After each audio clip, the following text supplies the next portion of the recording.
It's time to start the show. The gang is ready. Let's go. Jim and Sam. Jim and Sam. Jim and Sam. Now, if any of you sons of bitches got anything else to say, now's the fucking time! Hey, everybody, Jim and Sam are here. It's time to celebrate the moment. I feel it in my soul. It's written in my bones so deeply. I wanna lose control.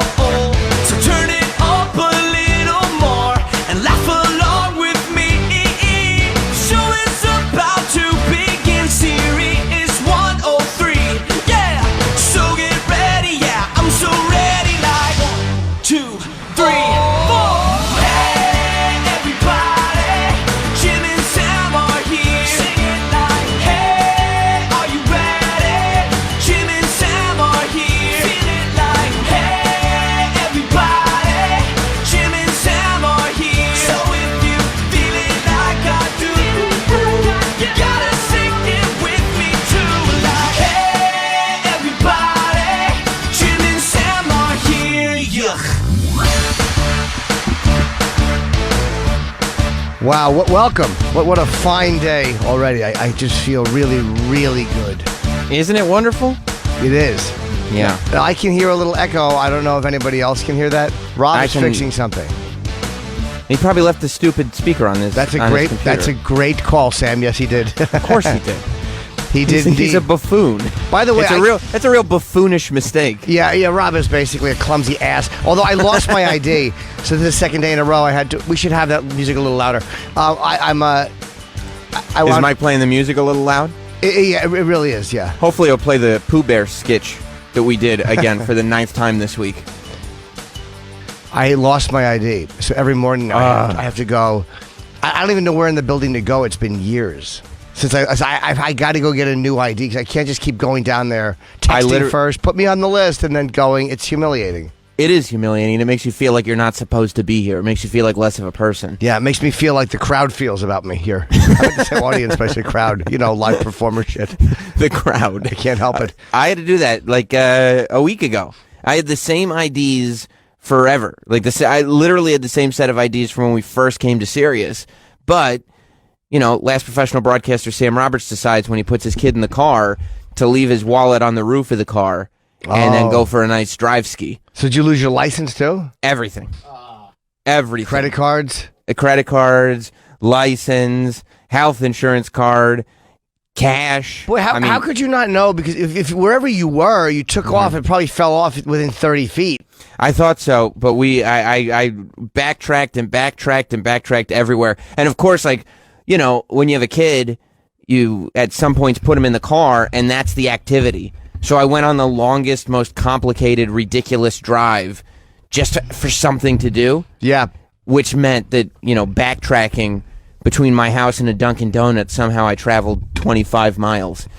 But, no, yeah, I was gone. And it's really weird. It hasn't turned up at all. I figured at some point it would turn up and somebody would just take the cash and give me back the wallet. Yeah. But some sociopath either has it or it's under a pile of leaves or something. Yeah, it might have just got knocked under something or someone found it and just threw it in the sewer. That's what I would have done. I would have taken the cash and thrown it in the sewer. Why? Because you're my co-host and it's fun to know that you don't have your wallet. So it's not like if you had found a wallet, you would have thrown it in the sewer. If you had found my specific wallet. Oh, yeah, I would have taken the cash and thrown it in the sewer. And then I would have given it to you. No, I might have kept it and given it to you in 6 months after you replaced everything. Oh, that would have been really, really helpful. Because that's including the worst. The wallet. That's the worst, is replacing everything. I got to make sure Troy is on. Is 8 you? Yeah. Okay, cool. All right, good? Yeah, sounds good. All right. By the way, you can face one Sam that way. I have you on a giant screen, and I have you here, so when Bob comes in... I need to face you, though. Yeah. So the little Sam that's looking at you is actually because the camera is... That's if I don't look, then I can't see you. If that's right, that big one's fine. You face that big one. I literally am looking at you on a giant flat screen. It's awesome. Good for you. Lucky you. No, I have you twice. The big TV screen does not need to face me. It can face I got you. Yes, the big Sam cannot face you. And the arrows in the middle of your face and it's driving me nuts. You have to go to the security office at Sirius, and you have to tell them like you're a child. Like, I lost my ID. Do you think I could have a new one? That was the worst part. Like, the driver's license, because I've never lost my license before, so I could just go online and say I needed a new one. It took like 2 or 3 weeks. They have a photo, though, already in stock. But the photo, yeah, they just used the same photo. They gave me a new license, which was a bummer. I was using that old license forever. And then the credit cards, it took, 2 days to replace everything. But the serious ID was the one where it was like, you actually have to go to the security office. You have to explain to Nordia what happened. She looks at you. Like, I told her what happened, and she humiliated me twice by not only letting me sit in the humiliation of leaving my wallet on my car, and that's why I lost my ID card, but then she said that I didn't strike her as the type of person that would have children. Well, yeah, because you're probably the type that you would expect to be made pregnant.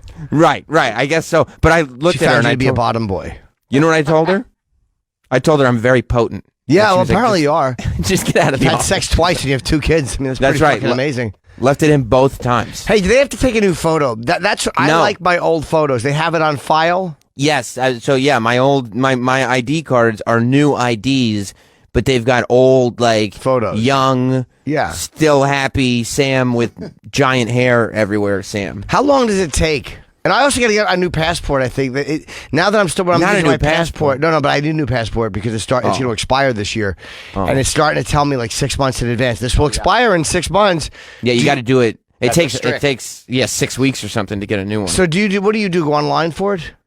Or I think you got to go to the post office maybe. You have to get a new picture. Yeah, you have to get the whole thing done again. And there's a thing online that says like express passport, and then you get the new picture, they give you the paperwork, and then you send it in.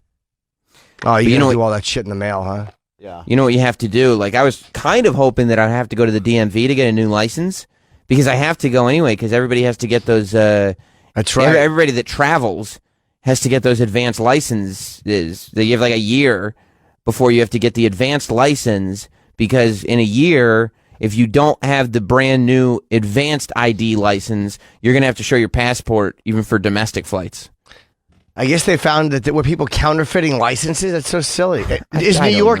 I don't think I have that. Like, when did they start making these? I've heard about that. I don't think I have it. They make them. I don't have it. Even the new one, because you have to go to the DMV and apply and do the whole thing. I think they've been out for a little while, but I know that October 2020 is when the airports are saying you absolutely have to have them, or you can only use your passport. Your driver's license is no good. Is this license good for international travel or no? I mean, you can't. You still need a passport to travel. Canada and Mexico, you can get in with the driver's license, which would have been helpful the last trip to Canada. Oh, you used to be able to do that, and then they stopped it. Like, now you need a passport for Canada, so now they're saying now you can do license again? Jim, it's a post 9/11 world. Right, so why are they going back to just license? The new licenses, I guess, are better. I have no idea. I got to get all this done. It's probably a good thing. My old license had like dog teeth marks in it, and it was like the really old, like pink one, So I actually have to go and to get that advanced one. Yeah, I have to get a passport. Yeah. How did you lose your serious IDs? I don't know, man. I don't know. I had it the other day when I came in. I traveled with it. I went to Toronto. I had it, and when I came back, I think today's Wednesday. I think I had it Monday, and I don't know what happened to it yesterday or today. So I asked Rob if I left it here or it fell through the cracks. I want someone to check in the bins because someone tells me it might be in one of the bins. I saw Rob throw some shit in the sewer. Yeah, that's probably my building ID. I did not. I saw you do it. I think it was probably the building ID. Rob, did you check the bins? Yeah. He didn't. No, he didn't check anything. Yeah, I checked all around the studio. I mean, we clean up the studio every day. Okay, yeah, it's probably not around. I thought maybe I was hoping I left it on the Jim, table. If I know Rob, this very well may be sabotage. It's possible. He probably keeps it. He wants to just keep it so he has some kind of like a personal memory of me. I need a good memento. Yeah, he wants to, and then eventually sell it on eBay. Where's Bobby? Bobby Kelly is supposed to come in today, and Robert is running late, which I can't even complain because we're not paying him. That's a good call on that. That's the worst part of this is you can't pay when somebody is late because they're doing it for free. Yeah, no, I guess that's true. You're like, what about the opportunity we're providing you? Yeah. Shut up! I have my own podcast. The exposure. That's like something your fucking aunt says. What about the exposure you get? And it's like, nah, it doesn't mean anything anymore. They get you in your 20s though with exposure. Yeah, When they you're do. in your 20s, oh boy, when they start telling you exposure, no, it'll be. I don't know how many times I told my wife, like, exposure. It really is good for exposure. Oh, you're right, Sam. It really will be good. And then what's the worst thing for a career? Overexposure. Of course it is. It makes The people best- sick of you. Who's the most famous people in the world are never around. They just disappear. Yeah. And they pop up for something good. By the Not way, just anything. The audio from where you are is very good. Oh, fantastic. That's really good audio.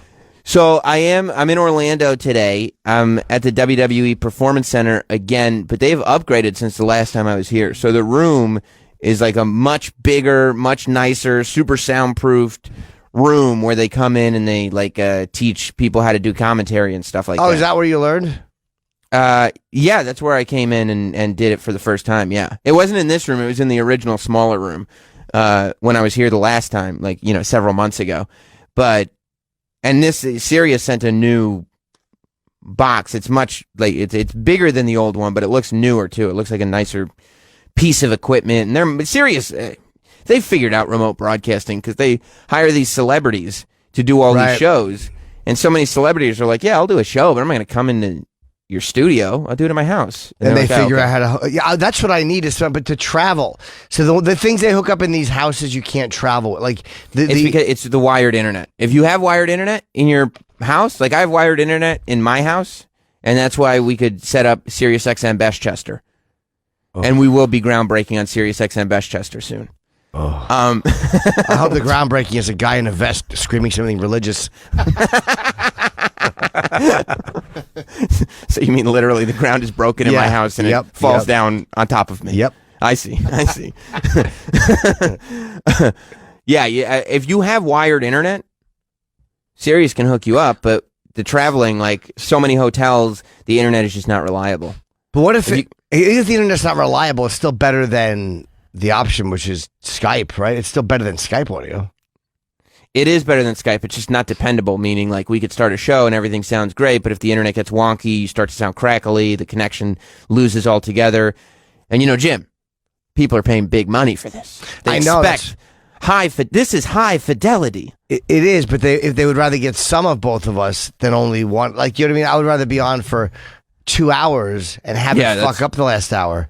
And then not be on. Just make the effort. Yeah, like whenever I travel, I do UFC Unfiltered. I'll always Skype in because that. What's the noise? I think it's coming from your end. So this one's bumping your mic. It does. Somebody's mic is on. It's not coming from me because this is the only mic that's on over here. Okay. No, I thought Troy Terman. I don't think it was you. But yeah, I'll Skype in, and the audio is not great. It's like doing a phone call. Right. Yeah, and it's like you could call into the show if you wanted to when you're out of town, but it's definitely going to sound better if you could just get one of these boxes and you can wire internet to it. You could do this anywhere. Yeah, I just wish I had one I could travel with. Not that I travel that much, but I'm going to LA at the end of the month to shoot something. Like I would rather be able to at least be on. Well, Although I don't want to do it live from LA if you're here. I don't want to get up at 4 a.m. And they'd make you go to the LA studio anyway. They're beautiful studios. Oh, they're that's beautiful right. Yeah, studios. yeah. You got to see the studios. Yeah, so you'd have to go there anyway. Are they Although telling it us is that they're beautiful. Oh, yeah. They're really pushing the fact that they are. I haven't seen them, but they're... all the shots that I've seen on like the video from the Sirius XM app, they look exactly the same as the New York studios. But to be fair, I haven't seen it in person. I want to go at the end of the month. I think that they're beautiful in comparison to the garbage that they used to have in LA. I think it just looks more like... Because the studios we have in New York are really nice. So I think it just looks a little bit more like that. Well, you saying the one in like LA is not in a fucking office building? Like where you have to you swipe in like a regular office and then just walk in? Yeah, I'm saying in LA they're no longer broadcasting out of what could just as easily be a dentist office. So it's a different building. It's a totally different building. Oh, yeah, good. it's a better located building. It's in like Hollywood and yeah, they have a lot of space and they have a big performance studio and they have it's supposed to be really great. I fucking hated that building that we used to have to go to. It was horrible. It and was half the studios, terrible. there was 4 studios in the whole thing and half of them didn't work. And there was never anybody at the fucking front door. So No. you go there, you have to make a phone call sometimes to get up. The security have to buzz you in, and your car you couldn't get at the end. It was a pain in the ass. The kitchen was in the bathroom. The kitchen was in the bathroom. That's right. Yeah, it was a weird setup. This is how you know it's nuts. Like, I have this box here that Sirius sent, and a person who works at WWE, and that's what we have in Orlando. And it still sounds better than when we would broadcast from the old LA studios. From that tinny piece of shit studio they would throw us in? Garbage studio. They're like, hey, we have a studio. It's built for one person, but we could squeeze 2 in there. And guests. Okay, thanks. And yeah, and if you have a guest, like, oh, I just thought we were a marquee morning show. No, that's cool. Yeah, no, we'd like to have you. Could you mind sharing with Sharon Osbourne and the remaining members of Leonard Skinner? Yeah, that's perfect. That fucking closet. Yeah, I hated that. I would much rather have done it from Kevin's place. The audio there was better. It was easier, had more room. I enjoy working at Undergar's place more than I enjoyed going to the old Sirius studios. Yeah, I think in LA, the best setup we ever had was when we did it in Kevin's, in the AfterBuzz TV studios that Kevin Undergaro built. And then the Sirius XM engineer came in. Remember Sirius brought? Because that's the thing. Like, Sirius XM's, like, remote team, like, they've improved it over the last year or two. And now they're, like, incredible. They can set you up to do anything anywhere as long as they got that internet. It's amazing how good the remote ops team is at Sirius now. So is the thing you carry with you? Please, I don't carry it. They ship it here. I have somebody set it up for me. I want to see what that looks like. Send me a picture of that during the breaks. I think I know. You can hold it up. There Oh, yeah, it's kind of like an advanced model of what I used to have and do the advice show. Yeah, it's and last time I was here, I was literally using the same machine that you did on the advice show. Yeah, and those are pretty good. It's great. Especially since we have this performance center facility. Like, WWE has built this performance center, and it's like super advanced technologically, so they're ready to do literally anything in here. So Sirius could send this over here, and the guy, their tech guy here, could tested it yesterday, made sure everything works, no pressure.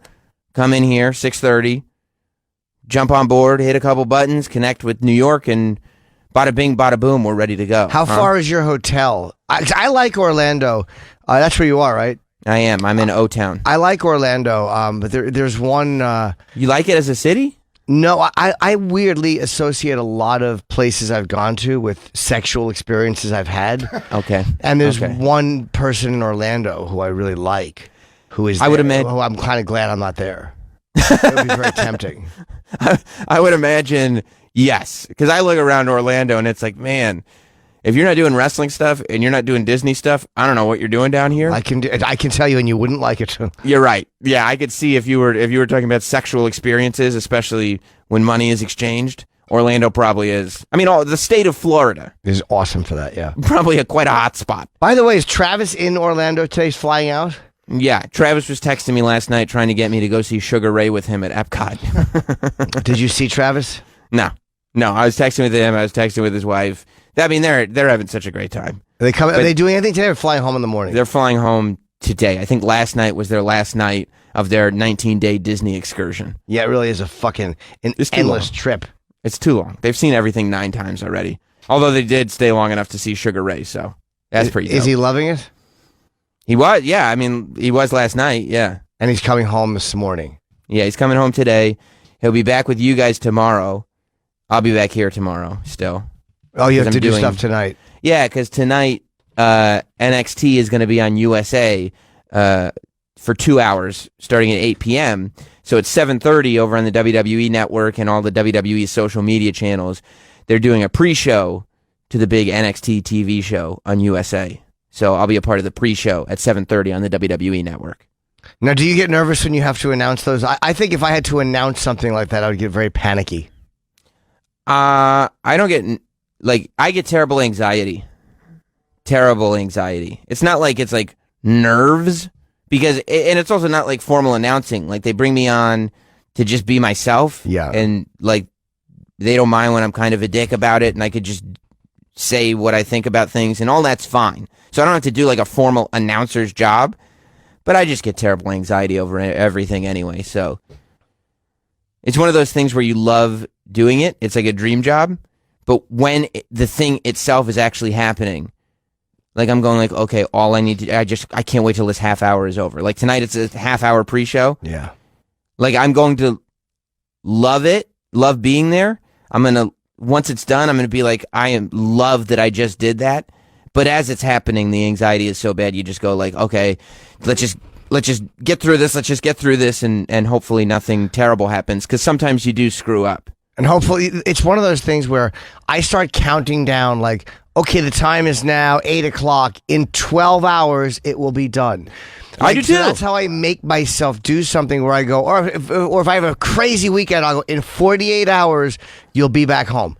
It will have been done, so just do it. You could actually stay awake for 48 hours if you had to. Like, that's how I get myself through nerve-wracking experiences or extremely busy periods. Yep, and I think to myself, my life is going to be relatively, for the most part, exactly the same 24 hours from now. So let's just go have a good time with this. And I tell you this, I have a much better time. I'm able to have much more fun since the screw up a year and a half, 2 years ago, however long ago it was at WrestleMania.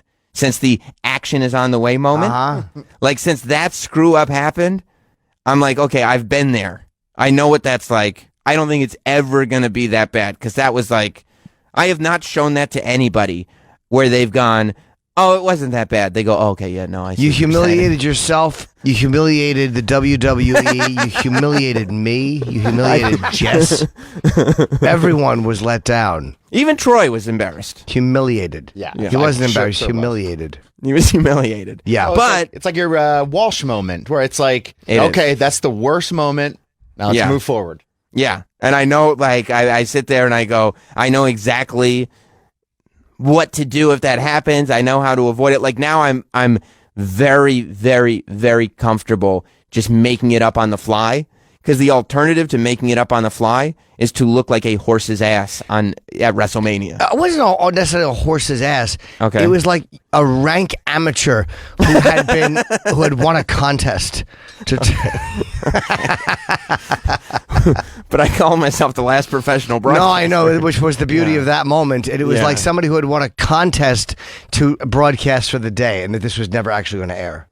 It's so funny because this year at WrestleMania, I literally did the entire 2-hour kickoff show. The whole 2 hours, sitting at the table, breaking everything down, and I did phenomenally. I did great. I had fun doing it. Yeah. It was great. The whole thing, it was probably the best thing I've done with WWE, but I get a lot more conversation about the year before.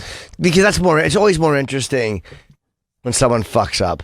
Yeah, it's always more interesting. By the way, to answer Troy's question from yesterday, I just saw the episode where the girl gets her period on Curb. Oh, on Curb Your Enthusiasm? Yeah, I'm on season 8. I just started. I'm enjoying it. On my terrace, I'm going outside. It's so nice to sit out there with a breeze. I was in my underwear at 10:15 last night, in my underpants and a t-shirt and my socks, watching Curb and just loving it.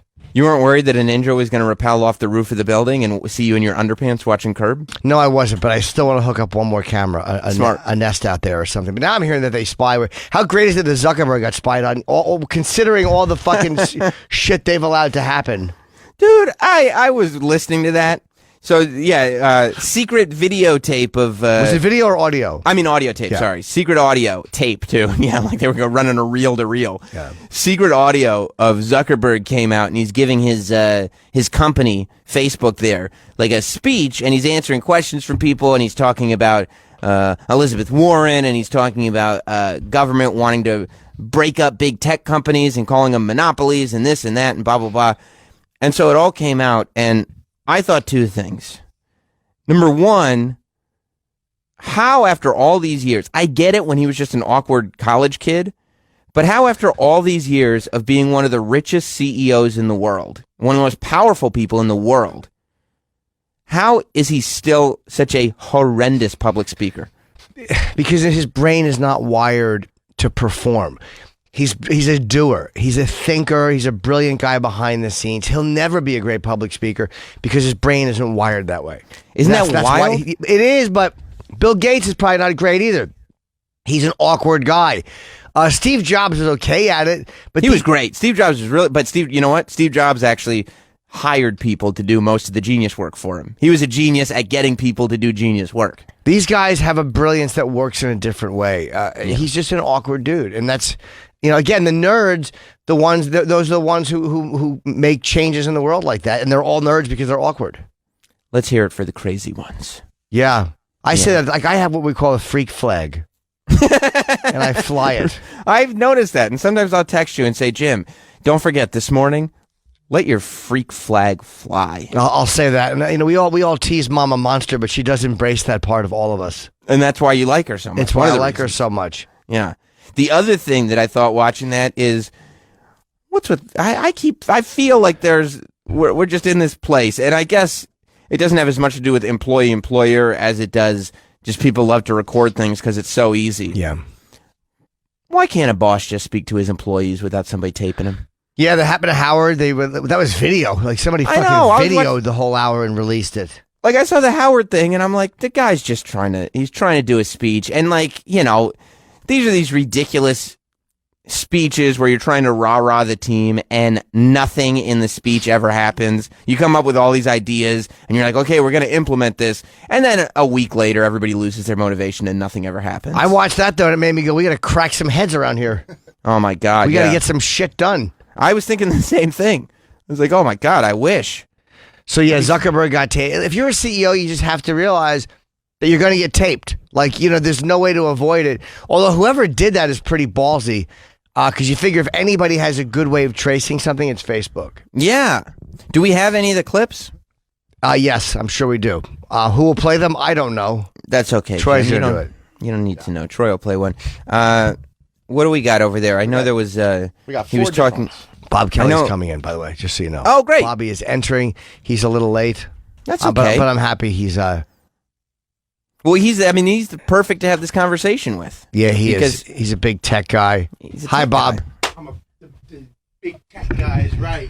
Yeah, big tech guy. We're talking about, can you see Sammy Brand Muffins on, he's in Florida. I don't like that he cut his hair.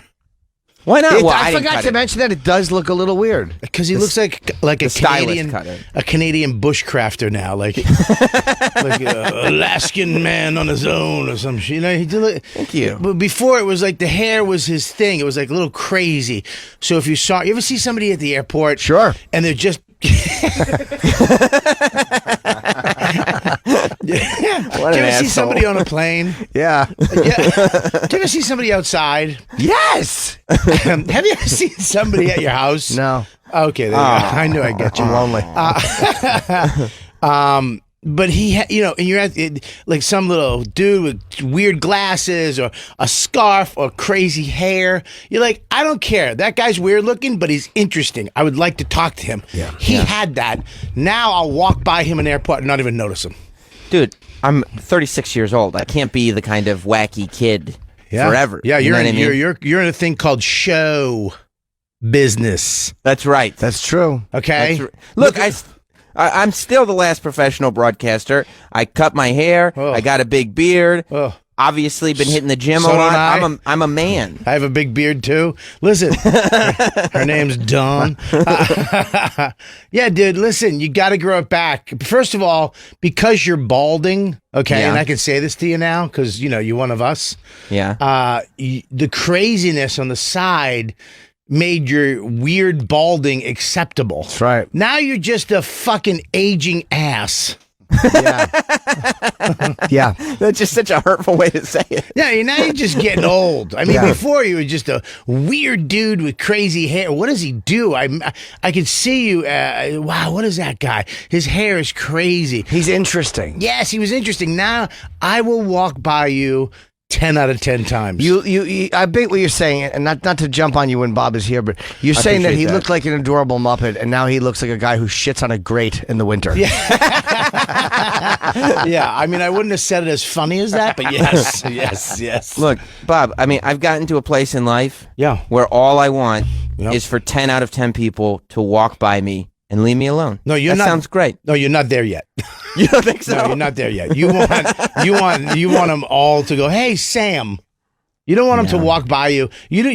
I would literally ask you for help at Home Depot if I saw you. See, that's great. I'm a man. Hey, where are the nails, dude? And I look like a guy who would know. That's a guy who does construction on his own house. No, that's a guy who works here. Yeah, that's what I meant. Yeah, so you have an apron on. Why did you cut it? Because I actually forgot to ask you. I saw it on FaceTime one day. Yeah, no, I just I got so sick of it. Oh, you did? I just got tired of it. And I mean, it's not like that dramatic. I just kind of, as the sides were growing more than the top was going, I was like, we got to do something about this. This looks fucking ridiculous. It is easier the way it. Now, how about the beard? Have you considered shaving? That doesn't itch. It would drive me crazy. No. I love my beard. Yeah, it doesn't itch at all. I like your beard too, but do something with it. Yeah, like what? Stop. You have a regular beard. You're in show business. You're in the WWE. There's an E for entertainment. That's okay? true. That is right. It is. They got the F out. Yeah, I mean, you guys, you're on the biggest show. Yeah, the F is definitely out today. Because you're not here. That's really unfortunate that you said that. That's a real bummer for me. Is anybody faster? He's just lightning. I just don't know. I don't even understand it. Lightning. If he was a superhero, he would just make other superheroes feel like shit. What do you think? Because I like my beard the way it is. You put a little product in it, buddy. Smooth it down a little bit. So it's too regular, dude. You look like you're gonna review a tent on YouTube. Oh, this is the Nature Hike, brand new F1. It's with 20D nylon ripstop. And don't forget to click the like, hit subscribe. Listen, so, dude. What do you think I need? But what do you mean when you say do something? Like, listen, buddy, you had pizzazz with your hair. Okay. You've always had pizzazz with your hair. You used to have pizzazz with your cute looks. Okay, those died. You don't think Sam has cute looks anymore? No, I'm a handsome man. I'm an unconventionally handsome man. No. Yeah. The guy over here, right here, your producer. That's a handsome man. Who? Troy is Troy. Oh, I thought you were talking about Mike. I was like, whoa. There's nobody else in here. No. There's never been another cute Although person in this room. Mike is a strapping young buck in the other room. He's a strapping ex-Marine lad. He's a good-looking guy. If your fantasy is to be date raped, have a fucking balding, sweaty psychopath on you, holding your face down with one hand. Yeah, he looks like every wrestling coach brought up on charges. Oh God, his balding is scary. That's serial killer. Is he killer. bald? He isn't. He's bald, is he? Oh, he's bald. He's thin. He's very thin. Yeah, he's thin. Is he? I didn't even notice. Very, that. very thin. Yeah, I have pretty thin hair. My dad's a train wreck. Like it's like a mirror on the back of his head. It's really scary. Yeah, I would start fixing that now. If you're gonna fix it, fix it. If not, just shave your head. Yeah, I'll probably go with some kind of crop pretty soon. You just be you, Mike. Whatever makes you happy. Don't let these guys bully you into fucking getting a buzz cut. Yeah, don't let you bully into a buzz cut like somebody over here. I know, but I knew I had to do it because A, it's thinning, and B, I have cowlicks. My hair is a disaster when I let it grow. When you say cowlicks, it makes me so. I don't blame you. Because I had a cowlick too in the front, and I could never get. I always wanted punk rock hair back in the day, spiked. So it would go up on the sides, and you had the little tail in the back, and it was spiked on top. And I wanted that hair so bad. Pop the collar, iron that Izod, roll up my jeans, my Lee jeans, wear some Adidas and spiked hair. But I had cowlicks, so I could never. I had crooked spikes, and they would fall. Made me sick to my stomach. Yeah, see, when your hair doesn't do what you want it to, it's humiliating. It really is humiliating. I never had good hair. It's not even like it's your fault. It's just the way God made you, but somehow you look like a poser because you got cowlicks. It's not fair. I used to bobby pin my hair just to get it to go like so it wouldn't McDonald's, and when it was wet I would bobby pin it just so it would dry straight. You would bobby pin your hair? I would bobby pin the front of my hair because I would try to comb it down like a bowl cut almost, and it would fucking but it would split, my greasy forehead would show, so I would bobby pin it closed like a butterfly stitch on a wound, hoping that my hair would look cool. You had a steel bobby pin from your mom's bathroom? Yes, I did. A couple. Poor lady was trying to get ready for work, didn't have enough bobby pins because her queer son was trying to get a hairdo. Yeah. Jim had taken so her bobby pins and her favorite house dress. I really looked bad. My hair was a disaster. But I mean, when we went to Jim and I went to the Irishman premiere, we talked about it on Monday. And Jim, when I went to that premiere with you, my hair had a little product in it. It was a little more acceptable. It had a nice suit on. I looked great. I didn't look like somebody. notice what your hair had in it. I know the product I wish it had in it was lead. Okay, all right. Do you know why people wear suits? Why? To look great. That's why I they do. have, because they take the average schmuck, put him in a suit, and now he's in the office. He doesn't look like a dickhead. That's right. That's what suits do. Clothes make a man. Stop acting like it was your fucking head with a little product made you look good. Wait, this how? suit made you look I good. didn't notice the product, honestly. Listen. Wait, I mean, yeah, but that's because that it's you would have people would have noticed if I had my big ridiculous hair. But Yeah, when and it's keyword go is ahead. noticed. I don't want to go to a premiere of somebody else's movie and be like, "Hey guys, I'm somebody too. Yeah, well, you do. I'm That's a called- +1." That's called fucking show business, you jackass. You want to go and go, who the fuck is that guy? A producer? Is he? Oh, that's Sam Roberts from the Jim and Sam show. Hence, more people fucking listen because you have a little style. Look at this guy over here. He doesn't I have got much to style. work with, but look at him. He keeps his teeth white. He's got a beautiful smile. He has a smile of a praying mantis. I wore a blazer. I looked very look handsome great. on my blazer. Yeah, you look guys great. both. I saw you both look good. I had to look handsome. Yeah, well, you have no choice. I wanted to say hello to Marty and some people. You want to look handsome. Marty. Yeah, if I'm going to meet Bob, I'd like to look handsome too. Say Bob again. I wanted to meet Bob. You're lucky. I'm going to throw this at that screen. You guys, you don't call him Bob, do you? I do. Jim, do you? Yeah. Does he know who you are? Yeah. Your Dude, confidence makes me want to throw up. He does. Oh, it's God. disgusting. Bob got Jim the tickets. And not like, I mean, the ticket said guest of Robert De Niro, and we were sitting with Bob's friends and closest coworkers. You were. Yeah. Wow. Yeah. So you're friends Yeah, with it's Robert De Niro. It's a real relationship, dude. I know him, but I wouldn't say I'm friends with him as somebody who hangs out with him, but he's very nice to me. Do you know how happy that makes me? That What? he's at the end of his life and you finally made it.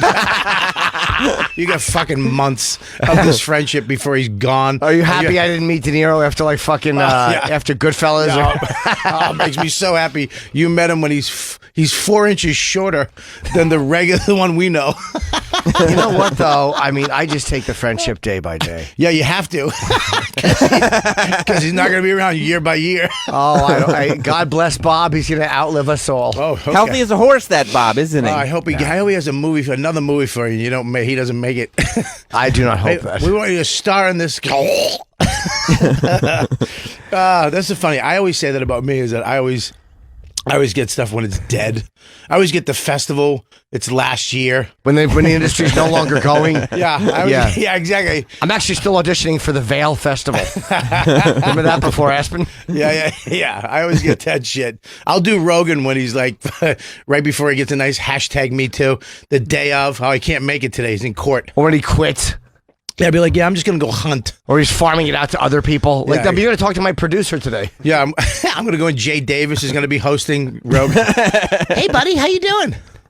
Have you tried to get on, Joe? It's not. I'm not going to get on Joe. It's done. It's over. What do you mean? Everybody, all the I don't- comics. I don't- Mark Norman got on Joe. Yeah, You should I know. get on Joe. Everybody, he literally, if I hadn't been married for 11 years, I wouldn't sniff out his horse shit. Whoa! What do you mean? I'm singing my senses. My name's Sam Roberts. My hair doesn't match my character anymore. Whoa! Maybe that's what you need, Bob. Maybe you need like a fun wig, and then Joe Rogan would notice you.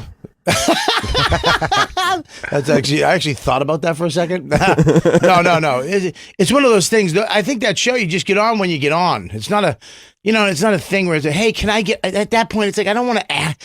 I know him. I've known him forever. ask. Yeah, I'm not gonna. I mean, there's like way lower level comedians that have been on there. Sometimes you have to ask somebody. Not there's that a much. Not difference that much between- lower level. There's a difference between asking somebody and begging and saying to somebody, hey, man, I'm going to be out there. Do you have any room in the next month or whatever it is fair I don't to anybody. Absolutely, but I just have nothing. There's nothing. I was out there last week. And he wasn't. I don't know. I did Bert. I love doing Bert because I like doing Bert as well. We're friends, Yeah. You know what's a funny thing about these podcasts though that I've been finding is that when it's not mine or it's not this show, I find myself I wind up listening. Like I wind up not like you're sitting there just listening to somebody talk. And maybe it was because I had a cigar or whatever. I was just too relaxed. I get too relaxed, and all of a sudden, I'm just like, yeah, it's cool. And I just let people talk for now. And then I'm in my head like, oh, you haven't said anything for 10 minutes. Just because you're used to broadcasting and like there's no pressure. It takes all the pressure off. Yeah. Like me, I like to go in there like a barrel of laughs and just entertain everybody and promote You mean like my you were product. Like you were on Bar Rescue, a barrel of laughs. Well, that wasn't a place for laughter. That was a place for undercover work. I see. Yeah, Jim went undercover as somebody who hasn't been doing comedy for 25 years. That was a place to go in there and act like just a regular folk. You pulled it off. I sure did. You pulled it off. I had a couple of funny lines. They took them out. You and your stupid drink, like you're drinking. No, I Yeah, told they them I didn't couldn't- mention They it didn't. was I virgin. asked for alcohol free, but they took the alcohol free part out. Yeah. and made it look like I had. Of course, I said no alcohol. I don't drink. Dummy, just some dumb alky. We saw what Jim would be if he never met Opie. Just a fucking shadrul with a asshole with a beard ordering a pizza at a bar. Yeah, But really. Bob, you have two speeds. You're either on or you're off. When you come here, you're like, That's all. Yeah. No, one of us, and you're a host with us. But I had you I had a great time on Bert's, but it's such a relaxing back. The backyard is his house is amazing. Does he still have candy in those little dishes? He has everything in this little thing, and the thing's open, and there's chickens, and Yeah. it's nice out, and you get you all this drink and stuff, and I was like, wow, I just was smoking cigars, and it was just like the most relaxing fucking. Plus, Bert, when he tells such great stories, so you're sitting there just listening to him yap, and you're like, yeah, So I had a blast though. He was fun. I had a blast with him. And that's Did you it. do Corolla? Have you ever done Corolla show? I've never done Corolla. No, I've never done that. Have you tried to do it? I went. You know when I hung out with Burr? I've done Corolla. I hung out with Burr one night at his house. Beautiful place. We had such a fucking great time, man. Such a great time. We smoked cigars out on his balcony. You feel like you're on vacation. You know what I mean? Right. At this section of LA, it's just beautiful. The view, so great. But his house is so homey too, And we. But you also probably felt like you were on vacation because it was so beautiful, and also you didn't have that many podcasts to do. So you're having free time. It's so easy dealing with him. Being married for 11 years, it all makes sense.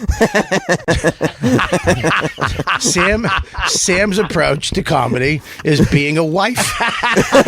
Just a passive aggressive fucking bitch.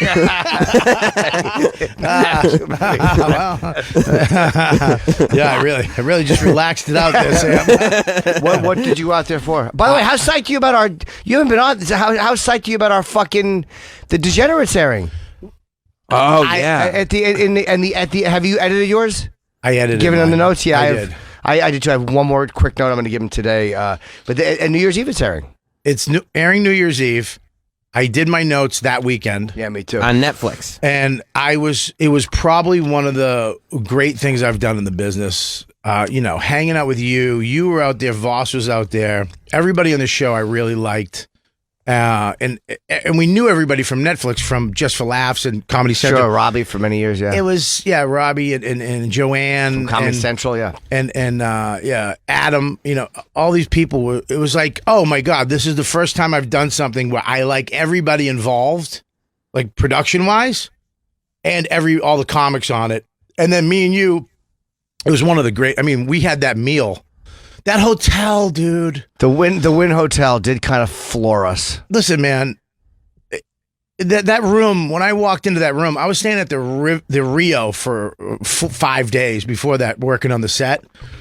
And look, the Rio's fine. I'm not a hotel diva. It's a king bed. It's all brand new stuff. They redid everything and blah blah blah.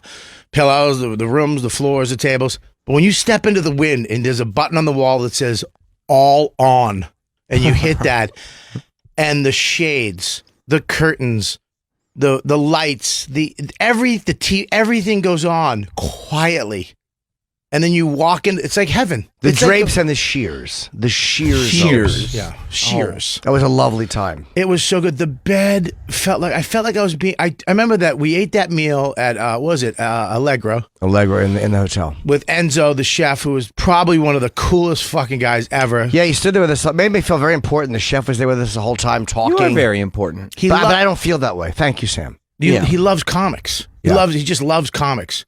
And we were sitting there. He sat with us the whole time, took all our menus, and just started shoveling food in front of our faces. And he kept The thing with chefs, though, they don't like when you don't finish food. Yeah. I learned that about chefs. When they give you food, you better fucking eat it because they want you to enjoy it. They want it gone. And the night before a shoot, too, I'm like, what the fuck am I doing the night before I'm shooting this? Yeah, he was. But you enjoyed yourself. I loved it, dude. It was so Miss good. Pat showed up. She was hilarious. She was drunk. Drunk, yeah. Just talking shit. Her sexy stylist was with her. So sexy. Yeah. Yeah. And Voss showed up. Yeah, I told you, Jim, just looking at photos of really the three of you.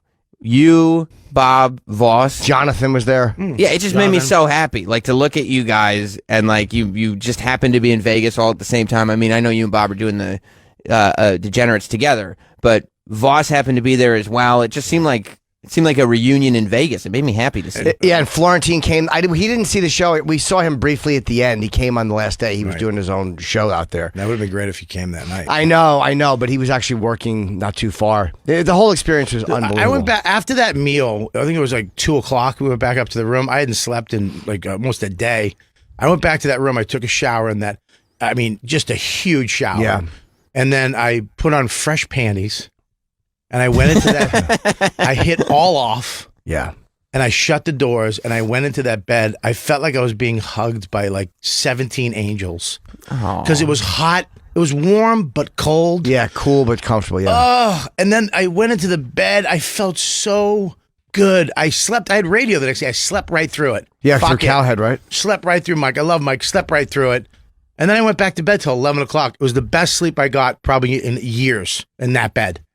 Yeah. Unbelievable. I want to go there again. But the Just when taping you was fucking great. I mean, Jesus, Jimmy, you murdered. So did you. Thank you. I can't wait to see all of them. He murdered.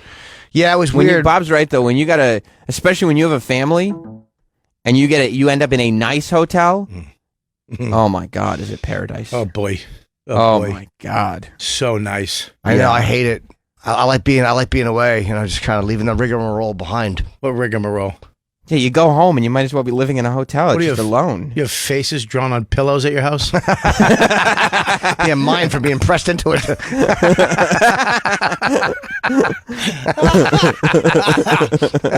Nobody faster. So yeah, it was a great time, man. It was such a good trip. Bobby had two hard spots too, like as far as when you had to go on, So pissed. last and first. And I murdered on both, and I knew you would, but I know how they were shitty spots. I always get those fucking spots.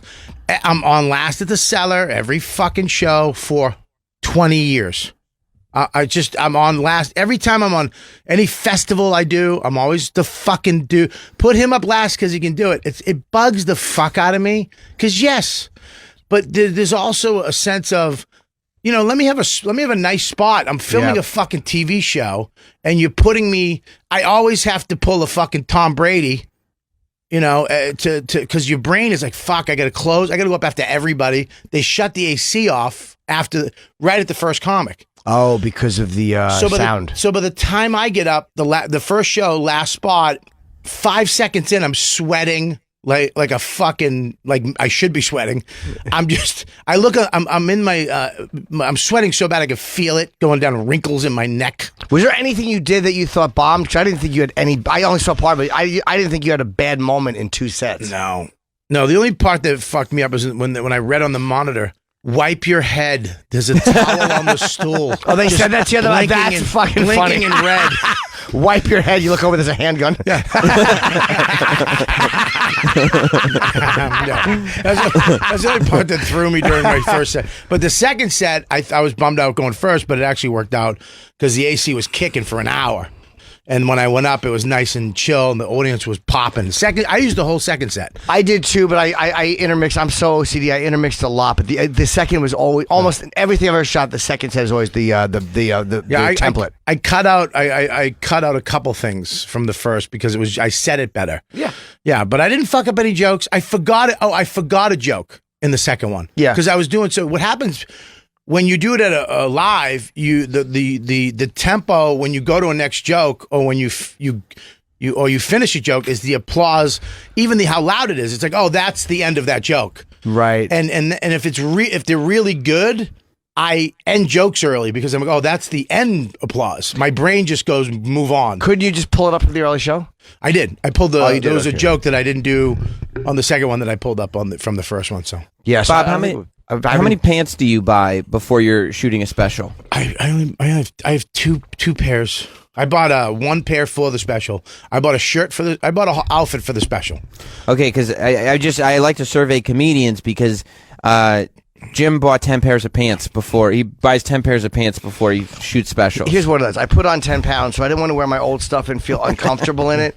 And I wasn't sure which ones I wanted. So I bought 5, but you have to buy 2 for a shoot because again, if something happens in between shows, you're fucked. I don't. First of all, I don't care about that. The one thing I love about being a comic is that I could literally do a special. I remember one of Louis' specials. He had 2 grease stains on his T-shirt. I was like, this is why I love comedy. No. I don't want to fuck up and not be able to cut in between shows. Yeah, but it doesn't matter. Comedy doesn't matter. Richard Pryor had sweaty armpits in one and not in the other. Right in the same joke. I never noticed that. Yeah, it doesn't. Because he's so funny. Yeah. No, people don't fucking care about comics like that. People like care to about look good, continuity, and when you're trying to tell a story in a movie, and but I don't think that's why I love comedies. I had one pair of jeans, I had one shirt, and I had to fan it off in between because I it was went sweaty. crazy. I fucking bought 2 of everything Well, except the jacket. You put on 10 pounds, put on 100, then the options are less. You only have 2 pants in the world you can wear. Yeah, I went trouser shopping. I was very panicky. What'd you But call you're it? also I going for wanted a good pant. Pants? you're going for that teen idol thing too. Yeah, I mean, Like you don't want to just be a comics comic. You want to be somebody that that the teenage girls are like, oh my god, I did want to you be see Jim in swooned those over. pants? Jim looked yeah. good. Jim looked good. I gotta say, he was actually going between 2 options on jackets. He had a Rambo jacket, a green army jacket. That's a shirt. It's a shirt It jacket. looks like a jacket. It's It's called a shirt jacket. oh, shirt jacket. A shirt jacket. Oh, I called shirt it jacket. a jert. Okay, but Okay. a shirt jacket is better. It's a shirt jacket. Oh, okay. What did you call it? A shirt jacket? A jert. No, it's Shay's shirt Shirt jacket. jacket. Say it again. Shirt jacket. That's it. Yeah, you got it. Sure, jacket. Yeah, that's it right there. Yeah, it is a jackety looking shirt. You're right. And then he had a really cool black faded kind of dungaree jacket. yeah. And I was like, please go with the dungaree. It thins you out. You look great. Don't you think Jim looks a little better with a little weight on him? I think he looks a little better. Yeah. Yeah. What are you trying? Yeah. Keep it a little heavy, Jim. Don't even worry about Is it. there a contract situation up? What's going on? No, you do look good. But Jim worries about his weight too much. He was going to pick the other jacket, the Yeah, I'm Rambo glad I- jacket, and I'm so glad he didn't because Adrian Appalucci wore the same fucking jacket. Yeah. It would have been him and her wearing the same outfit, like they're part of a creepy army. Whoa! Okay, it's all right. Jim and Sam and never Bob again. Wow. That was a It hot was a one. super good run before that one. Well, That's I fine. said I knew creepy army wasn't going to get a laugh. I just had nothing else, guys. You got to just it's all There's good. nothing wrong with creepy army. Whoever told you that you could work with men? nobody. Yeah, no. Bob, do you have any? What's your hobby of the moment? That's what I'm always very curious. I I feel like helping people. Oh, No, not you, Jim. Not you, and that's not true anyway. I feel like, you came in a while back and you taught us all about bushcraft party boys. Then, I think it was the last time you were in, you taught me about Luma Fusion. And How great I have is to it? tell you, no, literally, right, literally since that spot you did on the show, Yeah. I've been using it on a regular basis all the time. It's Yeah, they should so give great. me fucking stock options in that company. I think so. At I've least a got- little promo code Bobby or something. And the new one coming out that I saw a video for is even fucking crazier. The stuff is it? they're adding to Luma Fusion, what Luma is it? Fusion? Fusion is crazy. I can't remember I just remember watching going, holy shit, this is going to be fucking crazy. I don't know. So what's the new? What's the new thing for you? What's in your life that's got you excited right now? I would have to say I'm into bags right now. on your Bags? nose. No. I knew that was coming. Bags on my I wouldn't want a bag on my nose. Oh, just a fucking imagine having a guy's nutsack on your nose. What's that like, Jim? I wouldn't know. Or chin?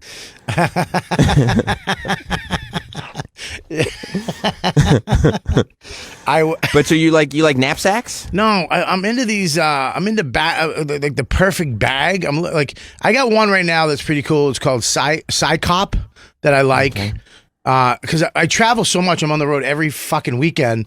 Hey, you'd given up on bags for a moment because you were bandolier. You had me as bandolier boy. Yes, I have. But I'm into slings now. I think slings are the shit. I see. Because now when I fly, I have this backpack that is a duffel bag, or it slims down to a backpack. It's modular, so it can be a bigger bag and take all my clothes with it.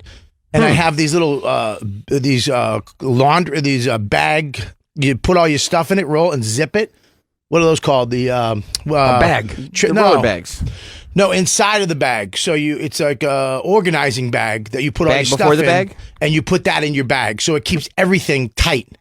I see. I don't Like think a about lawn. my luggage that much. I have one bag. I just once in a while buy if I need one, but I travel way more than you. yeah, you do a lot more I weekends. travel way more than you. So this bag thing, this side cop bag is the shit. And then they have a sling, but the sling is great because I put the bag up top and I take the sling to the seat and all my shit's in it.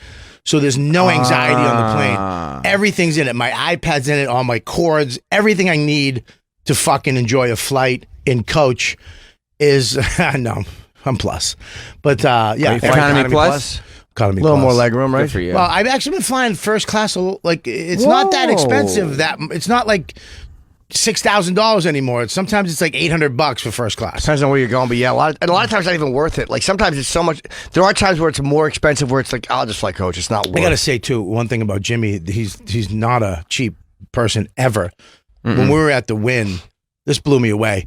We had suites. They gave us suites, but Jimmy goes, they upgrade you. It's cheap. It's not that much. Just do it. So we're at the thing, and look, I got a wife and kid. I can't just fucking upgrade to a bigger suite because my wife's gonna go, well, who's over? How many people do you fucking need? Jimmy walks up. He goes, upgrade. He goes, what's up with the upgrade? She goes, well, you can upgrade for this much. And he goes, he's doing it. And he just flopped out a black card and paid for my upgrade. That's so nice, dude. It was so much. It was so great to. I mean, my room was fine. Yeah. But to go to that floor, like Tito Ortiz was on my floor. Did you see Tito? Yeah, we were in the elevator one night when I went up by myself, and Tito, and it felt good not to get off the floor before him, right? Where I should. You know dude, what I mean? Nothing makes you feel worse than like when you're Wow, there I wish you with saw him in a somebody. bar. When you're there with somebody and you're talking, and then they go to a different part of the hotel, like the rich part of the hotel, and you're like, "Oh no, I'm just in the basic."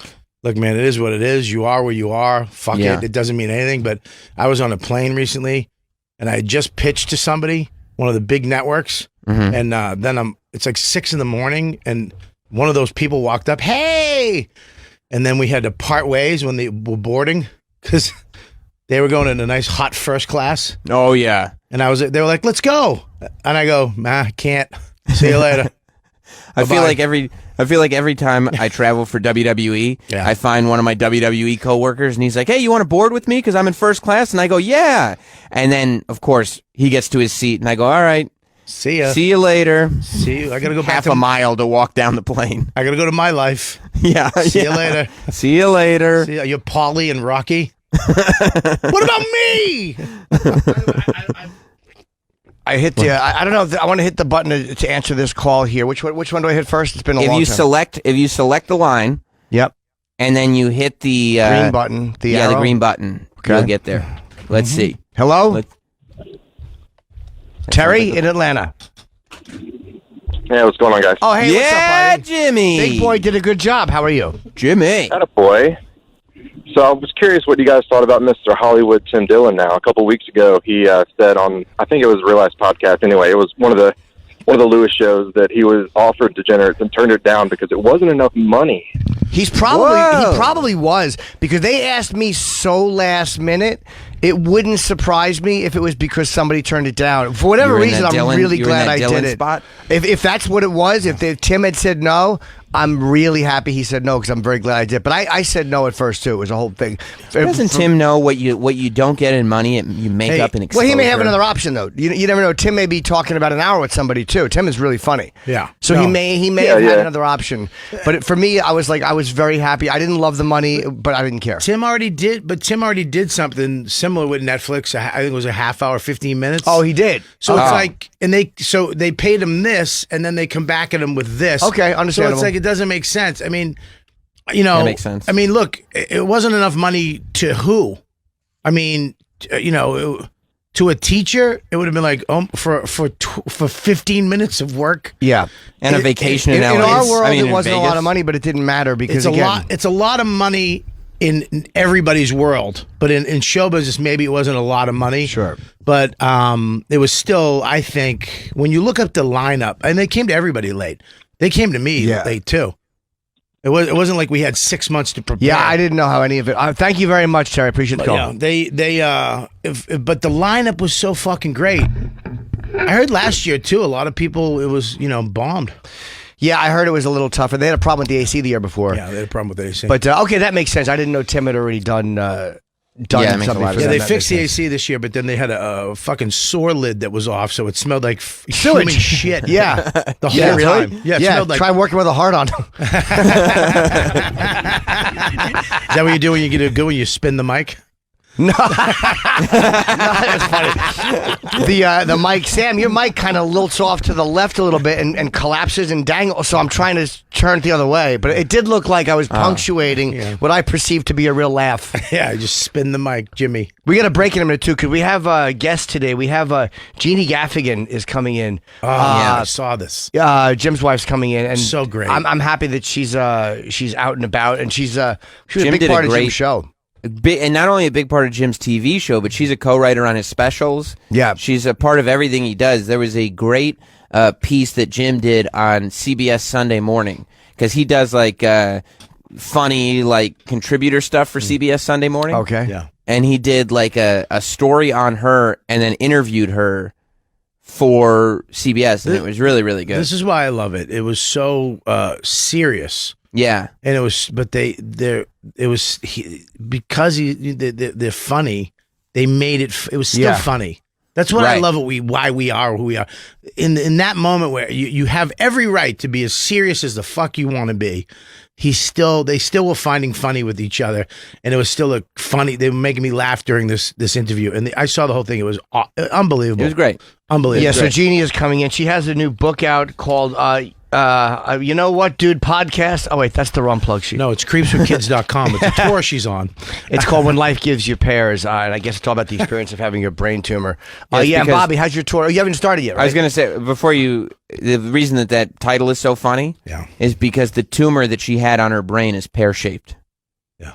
So when she said, when life gives you pears, she's talking about the tumor on her brain. I like that. Yeah, it's I get funny. It is funny. Yeah. Yeah, creepswithkids.com starts this month. Okay. We start this month. Boston, I think, is almost sold out. Chicago, there's a lot of dates that are almost sold out. Reading, Pennsylvania. Just go to creepswithkids.com. We got a bunch of tours, a bunch of shows. We're doing in Jersey a bunch of things. Oh, here it is right here. October, we got the Reading, Pennsylvania, Pittsburgh the next night, Huntington, the Paramount, that's almost sold out. Boston's almost sold out the week after that. Red Bank, Staten Island, Eastern PA. So many shows. Me, Ron Bennington, Rich Voss, Jim Florentine. I'm telling you, we're going to be fucking around too. I think we're going to be doing stuff at the end of the show. We're going to keep it loose. We're not just going to go up and do, hey, blah, blah, blah. That's a great show. We're going to it's a fucking great show. Everybody can't wait to see murders. And then we're going to do a meet and greet. Anybody, as long as it takes, at the end, we're going up and meet everybody who wants to meet us. We got the tour t-shirts are fucking insane. We took like the like that New York Dolls type thing, and we made that a t-shirt with the tour dates on the back. Yeah. We got tour posters. It's going to be a fucking great show. It's $30. That's it. Wow.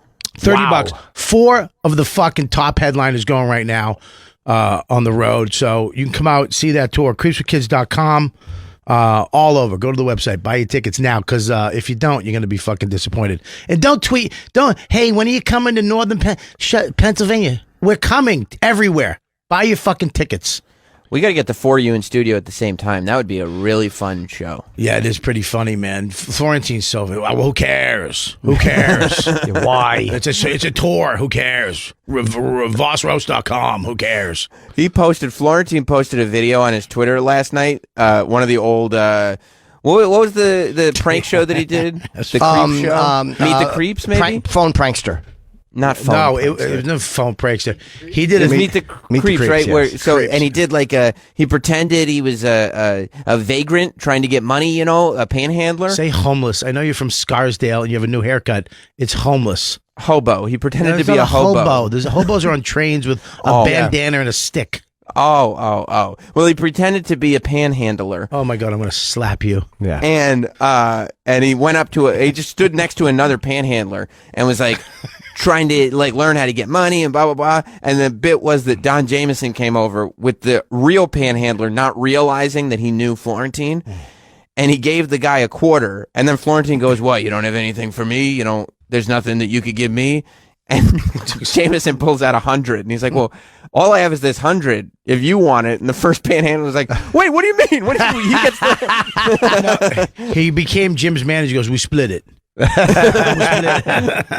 So funny. Yeah, but then So he had a funny. hot chick come over and he started making. Jim was like, "You're so cute," and he started making out. The guy was like, "What? You're on my corner, man." Yeah, he's like, "Y'all gonna make me jealous."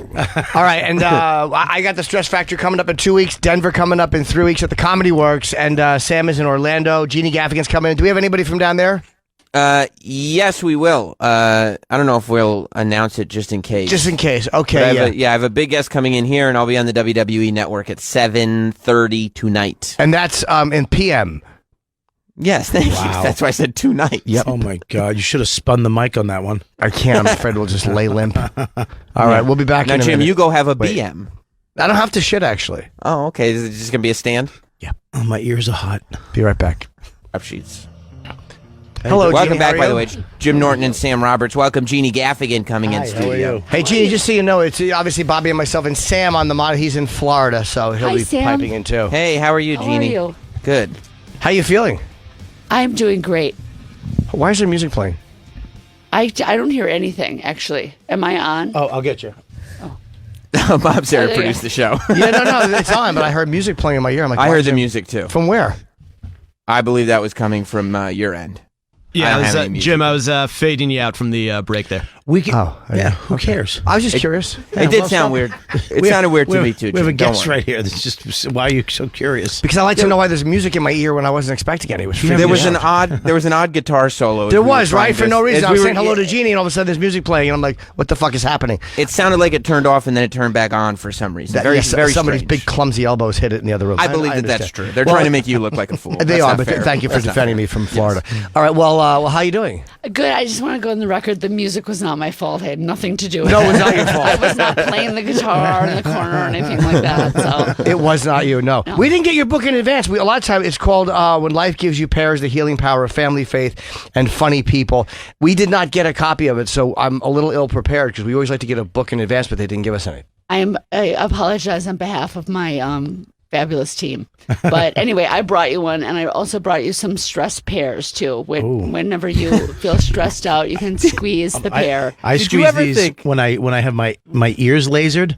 I get these. They let me squeeze these type of things. What the fuck do you have your ears I was lasered? just gonna say, what does that Oh, mean? that was a present. Ask my wife. It was a present from her for Christmas. To herself, so she doesn't have to look at it. Apparently, my ears were so hairy.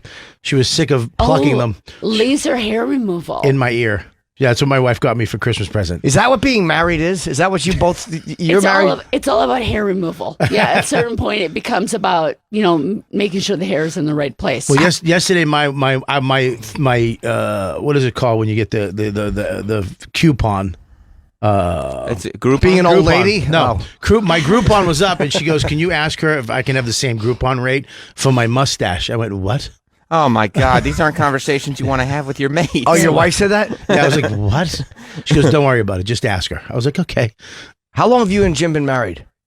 16 years. And you met him, were you ever do stand-up? I know you're a really good writer. Were you doing stand-up or no? I was doing sketch comedy, and I did a kind of a storytelling type of stand up, like in some of the alt rooms. Like that was more of my style. And Jim is more of like the actual like pure stand up. So when we started, writing together, I wasn't writing jokes for him at all. I remember really clearly one time we were dating, and I was doing theater and he was doing stand-up, and I remember him coming into my apartment with a CD, and this is like dating us, right? This is like back in like 2000, and he was like, Rich Voss produced his own CD. He came out with his own CD. So this is how long ago it was.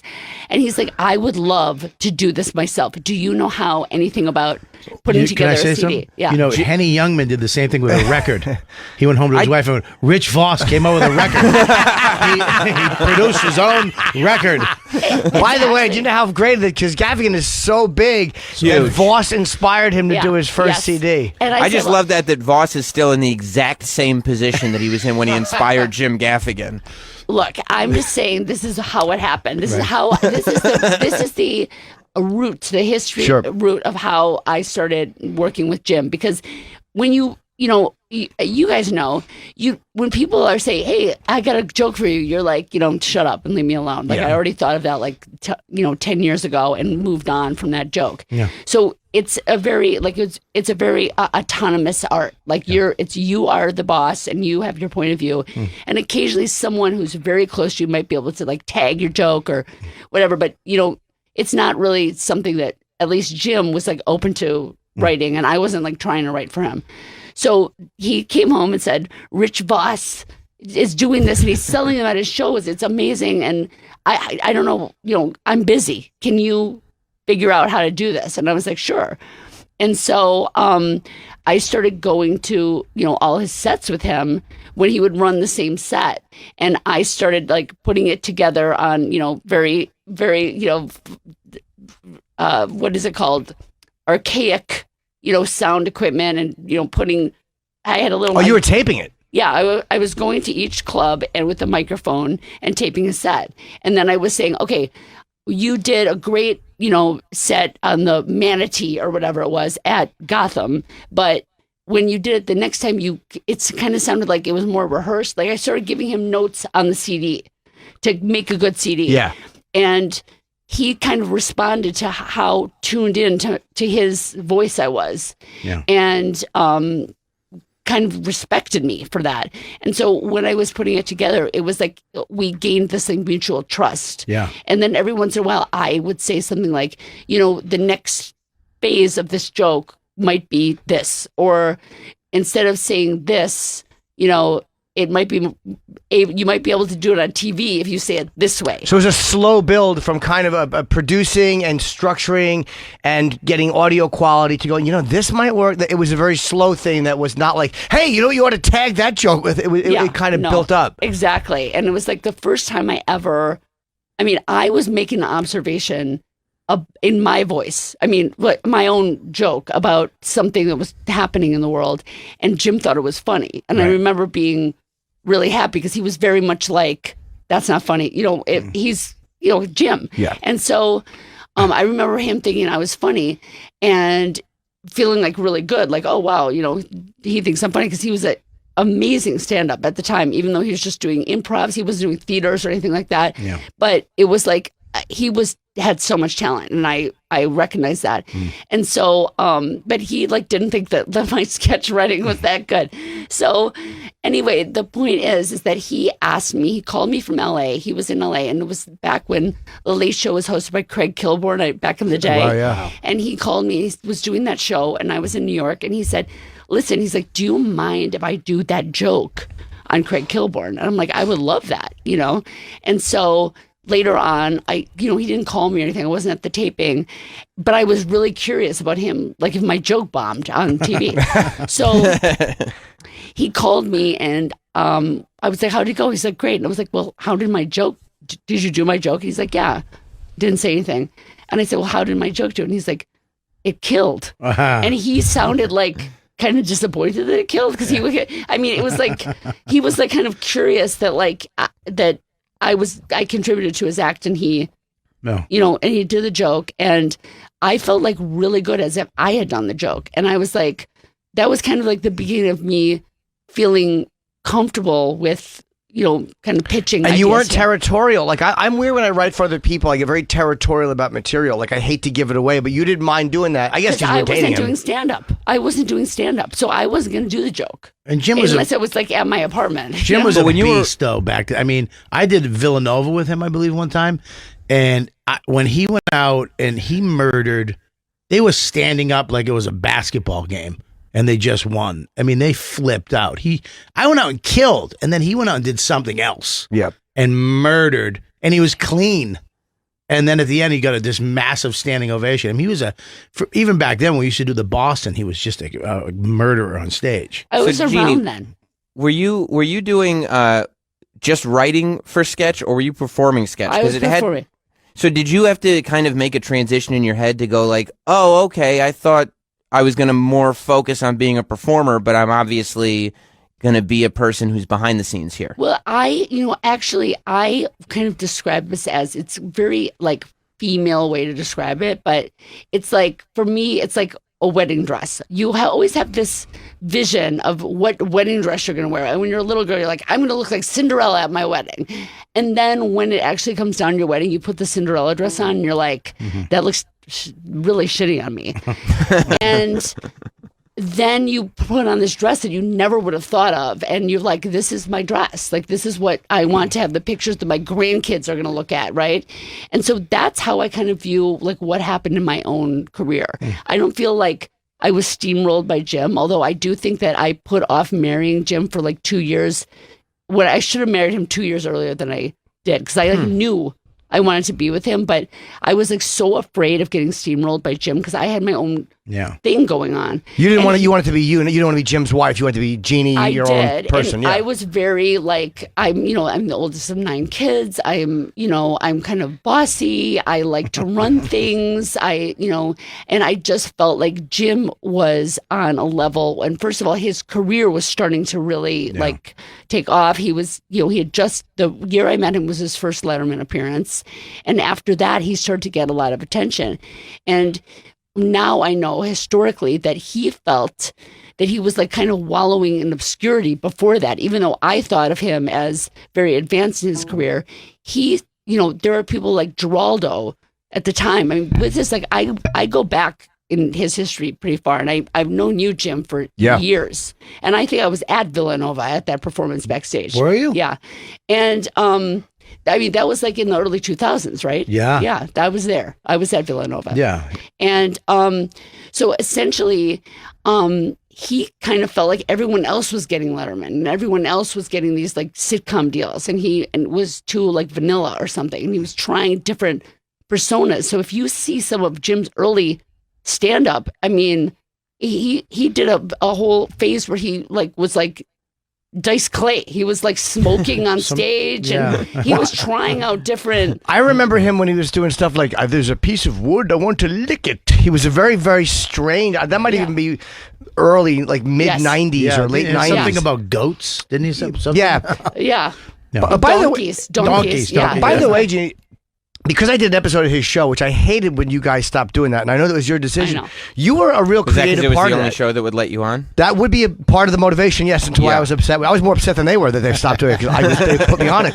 But you were, like, I watched you when you were doing that, and you were a creative partner in that. It wasn't like, oh, here she is, just like, you were literally making decisions and making good decisions. And I remember being really impressed, going like, this is obviously something they do together, and it's something that you are a huge part of creatively. Well, I think that the Jim Gaffigan show was kind of the first time that people like saw, like got it with me, because I think that when you hear like, oh, Jim's wife is going to be there, it's like, oh, well, she's just kind of along to like be like, yay, honey, you're doing great.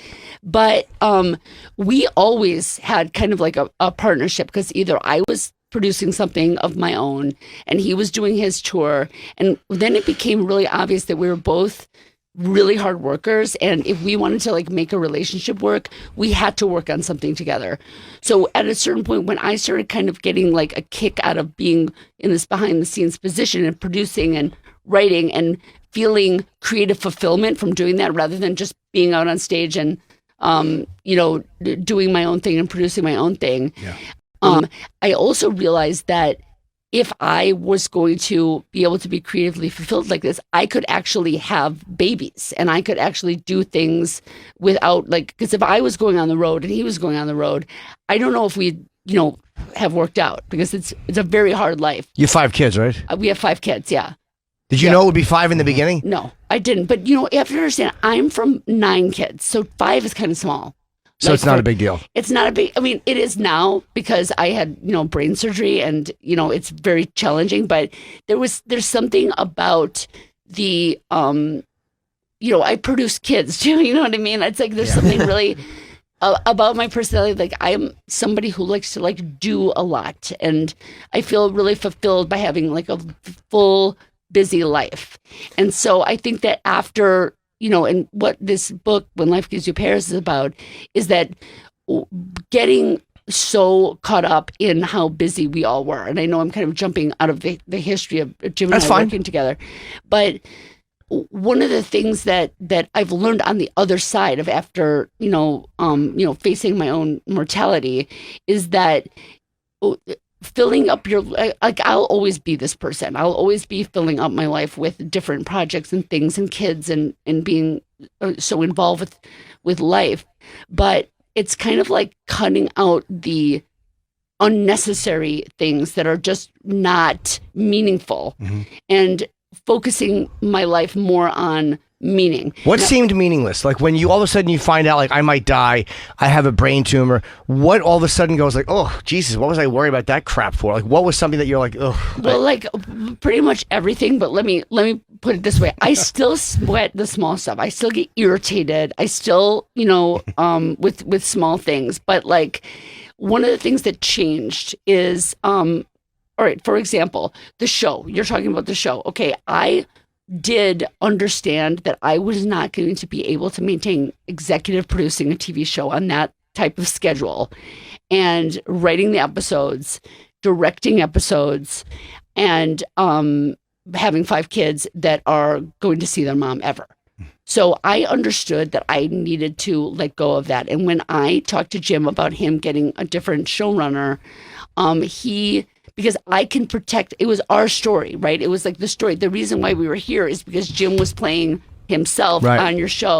And it was part of the story. And so we used a lot of New York locations. It was very hard to shoot in New York. We used real comedians, real New York actors. And it was not we were okay, when it's convenient for us, we're going to shoot the scene. It was if you want to shoot at Katz's Deli, you have to get up at 4 a.m. before their, lunch and wrap. It was a very difficult schedule.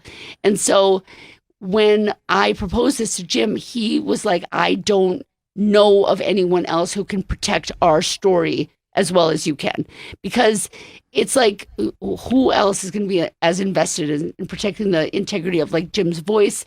He's been burned before in, doing shows that he pitches and then it comes back from the writer's room and it's not his show anymore. And the producer will protect the writers and not what it is you guys want, and she'll worry about what the writers, what the network wants, as opposed to what you and him would want. Exactly. So it was look, if you're going to step down, then I'm going to step down. It was a mutual decision. We had to call the network before we were renewed and have a conversation about it. And so, and it wasn't and we weren't a cheap show, and it wasn't they were please stay. It was okay, let's figure out how we can present the optics of this, because it's we can end this on a high note. Everyone loves the show. 2 years you did, right? We did 2 seasons, yeah, but right before season 3, and this ironically is right before I got diagnosed with the brain tumor. Wow. We made this decision, and to answer your original question of what kind of things was I filling my life with, I went from working on the show, I would move my office home, and we started working on Cinco, which was the 5th comedy special that we were doing for Netflix. And so life was full again. So we got super busy again. So I had more quantity of time with my children. I saw them more, but I wasn't doing quality time with them. I was really okay, great, you got to school, house is clean, here's food, okay, I'm working. And it was I went from being the executive producer of the show to the executive producer of my home. And nothing really changed for me.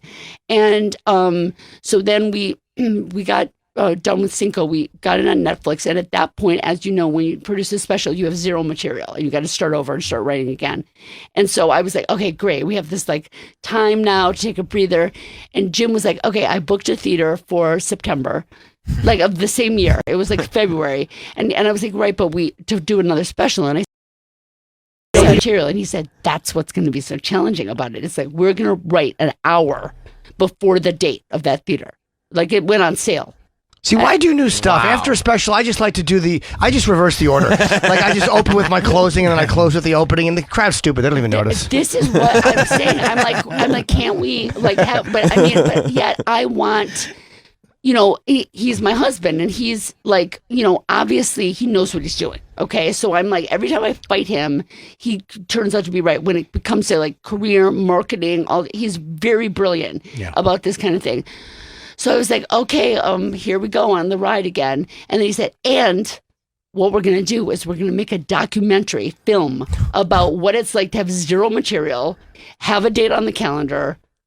And it was a pretty brilliant idea that we were going to make this documentary film that was going to be like released with the it's so smart. Well, there's usually not a deadline with material. Like that's a deadline with, you got jokes and you got a theater, and now there's a deadline on it. So there's a goal for a documentary. So I argued with it, and I was just like, this is insane. Like, you're crazy, but okay, right? So I filled up my life like in an incredible way. Like, it was super full. I was writing like a funny mom book on the side. Like, we wrote 2 books, Dad is Fat and Food, a Love Story, that are all Jim's point of view, being a father of 5 kids and being like, also like having the mentality of a bachelor, like a single guy, having like a wife like me and 5 kids. Like it's a funny book. And then about food all over the country and on tour and what kind of food he likes. And that's kind of, he was like, made a lot of money making observations about food, right? What a great life he has, by the way. Jim can just eat whatever he wants, and it's just part of his act. Yeah, do you guys want to manage me? Okay, so essentially, I was working with a book agent for a long time, and so he was saying, Jeannie, why don't you write the mom book? On the side, like it's like I was writing a book, doing all this stuff, having 5 kids, and all these things, and suddenly I started not being able to hear out of one of my ears, and I kind of ignored it because for how long? For months. Because I mean, let me just paint a quick picture about like what my life was like. I was busy, like probably I'd say 15 hours a day. You guys probably can relate to this in high times of production, but all the time. So like, for example, the last episode of the Jim Gaffigan Show, which I wrote and directed, had 52 scenes in it because I'm insane. And it was on location, and it was a period piece. So it was about when Jim was a kid in the 70s. So it was a very complicated piece with lots of locations, a beach, and it was crazy. And the day of the first day of shooting, I was leaving my home in the morning at like 6:00 in the morning, and I was leaving my kids sleeping, and someone was coming in to take them to school, and I wasn't going to see them that night. And there was something weird that was going on in my heart. Like, I'm not seeing my kids, and I'm not going to see them for like a week because I'm so committed to like making this a great show. And I saw right before the car was outside waiting to pick me up, and I saw that there was a light bulb out in my foyer. And I was like, I've got to change that light bulb before I go. Like, I have to change that light bulb because it's something that I can do for my family. It was just this weird, like, I'm sharing a very intimate moment that was inside. Yeah. And I went to the closet, got the light bulb, got up on a stepladder, reached up, fell off the ladder, and sprained my foot. The car's outside.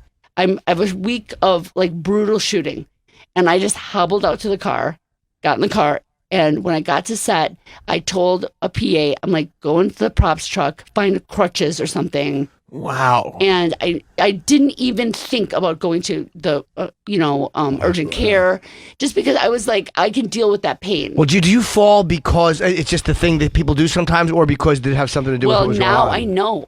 Now I know that it's like all the symptoms that I was having, I was compartmentalizing away. Like, I wasn't drinking enough water. I had allergy headaches. I was clumsy. and it was only the really kind of drastic side effect that I had was the symptom I had was the hearing loss. That was like all of a sudden I just stopped hearing in one ear. And even then I didn't like rush to the doctor. So had I been still shooting the show, I never would have even gone to the doctor. And the reason why I was even at the doctor was because I was bringing my kids in for a well check. When you have kids, once a year you have to get all their shots and their, it's like if you have a pet, you know what I'm talking about. Yeah. So you can't get back into school or camp or anything. You need to get all these forms filled out. So do you bring them all in at the same time since you have an army? Yes, I bring them. I wait till I have there's 5 appointments in a row. I bring them all. I do. I have one kid, and I'm stressed out. I couldn't imagine. 5. But see, this is the thing. When you adapt, so it's like instead of having 5, you can't imagine having 5 different doctor's appointments. But if you make one, it's one trip. Do you understand? Like I made this work. Like I brought all the forms in folders with Post-it notes, all the kids, 5 appointments in a row, brought them all into the room. So at this point, I'm dealing with the pediatrician, dealing with my kids, and she notices that I'm leaning towards her with one ear. And she's like, what's wrong with your ear? And I'm like, oh, I can't hear out of it. And she's like, yeah, that's not good. Like, what do you mean you can't hear out of it? I'm like, she's like, when did that start? I'm like, I don't know, a few months ago. She looks at my ear and she's like, it looks fine to me. I mean, if you literally can't hear out of your ear, you need to go see an ENT. And I'm like, oh, another appointment. I'm busy. And she's like, you have to go check. So what good are you to your kids if you are sick and you're just ignoring it? And she kind of looked me in the eye. And a lot of doctors they just, don't care. They don't care. And I attribute it to her being from Canada. Like she has a very home visit type demeanor about her. And so eventually, I chronicle every detail of this in the book because there's a lot of funny things that happen along the way. I mean, it's kind of a funny look at myself. And, eventually it took me to getting an MRI because they couldn't figure out what was wrong with my ear. And that's when they discovered that I had a massive brain tumor. How did they tell you? Like when you get an MRI and they find a brain tumor, does the doctor come in somber? Does he go good news, bad news? Like how do they tell you that? They don't. The radiologist cannot tell you anything. So unless your doctor is at the radiology center, which is very rare. Like it's usually you're prescribed, like, why don't you go get an MRI? And then you go back in 2 weeks and your doctor reads you the results. Right. So when I went to this, the guy who was the technician was actually a really funny, a naturally funny person. And he was like trying to make me comfortable. And I was like one of the, youngest people there. I was obviously in good health. It was something that was like a rule out MRI. They were ruling out they had a neuroma, a small tumor on the inside of my ear canal that might have been blocking. And it was a rule out. It was very, I was very high functioning. He was very funny. And I tell this whole story in the book about how I go into the MRI. And if you've ever had an MRI, it's just insane. It's like a coffin and you go, worst. And it's loud. And it's like, I was in there writing material. I was like, this is like material in here. And when I came out to the radiologist, I saw it on his face. Oh boy. And I was like, that there was something, but he couldn't tell me. Sure. So he told me to go wait in the waiting room. My doctor would call me, but I knew my doctor wasn't supposed to call me. So that was the first clue that my doctor would call me in the waiting room. My doctor's not here. So he was funny when you went in. He was really fun, funny. And then he just shut it down. Like I had, when you get an MRI with contrast, there's an IV involved. So you get an IV, so you get pictures, and then they inject this dye in you, and then they take more pictures that it lights up different blood vessels or something. And so when he was putting the IV in, he was like, you can leave it on the weekend and put a margarita in there. Like, he was really funny. He was making me relaxed, and he was like, don't worry. It's like, I hope you're not claustrophobic. And, I was funny with him. And, when I came out, he was not funny. And maybe you should just be neutral. Right, so you don't give it away. I mean, I think no change. He was shocked. Right. It's like, I don't want to get anyone in trouble and fired. Well, the doctor called you in the waiting room? No, there was no doctor. Like, that's the whole thing. They said he was going to call me, and I'm like, my doctor, it doesn't work here. Like, that's not true. Yeah. And I was sitting there, and I called Jim, and Jim didn't even know I was getting an MRI because it wasn't that insignificant. like, I don't tell Jim everything I'm doing. I'm not like, I'm going to CVS now and getting. You're doing 9 million things. Yeah. And so I just was like, I got an MRI and they won't let me leave. I don't know what's going on. And he was like, do you want me to come there? And I knew how busy he was. So I was like, it was amazing that he was like, I didn't know you were getting an MRI.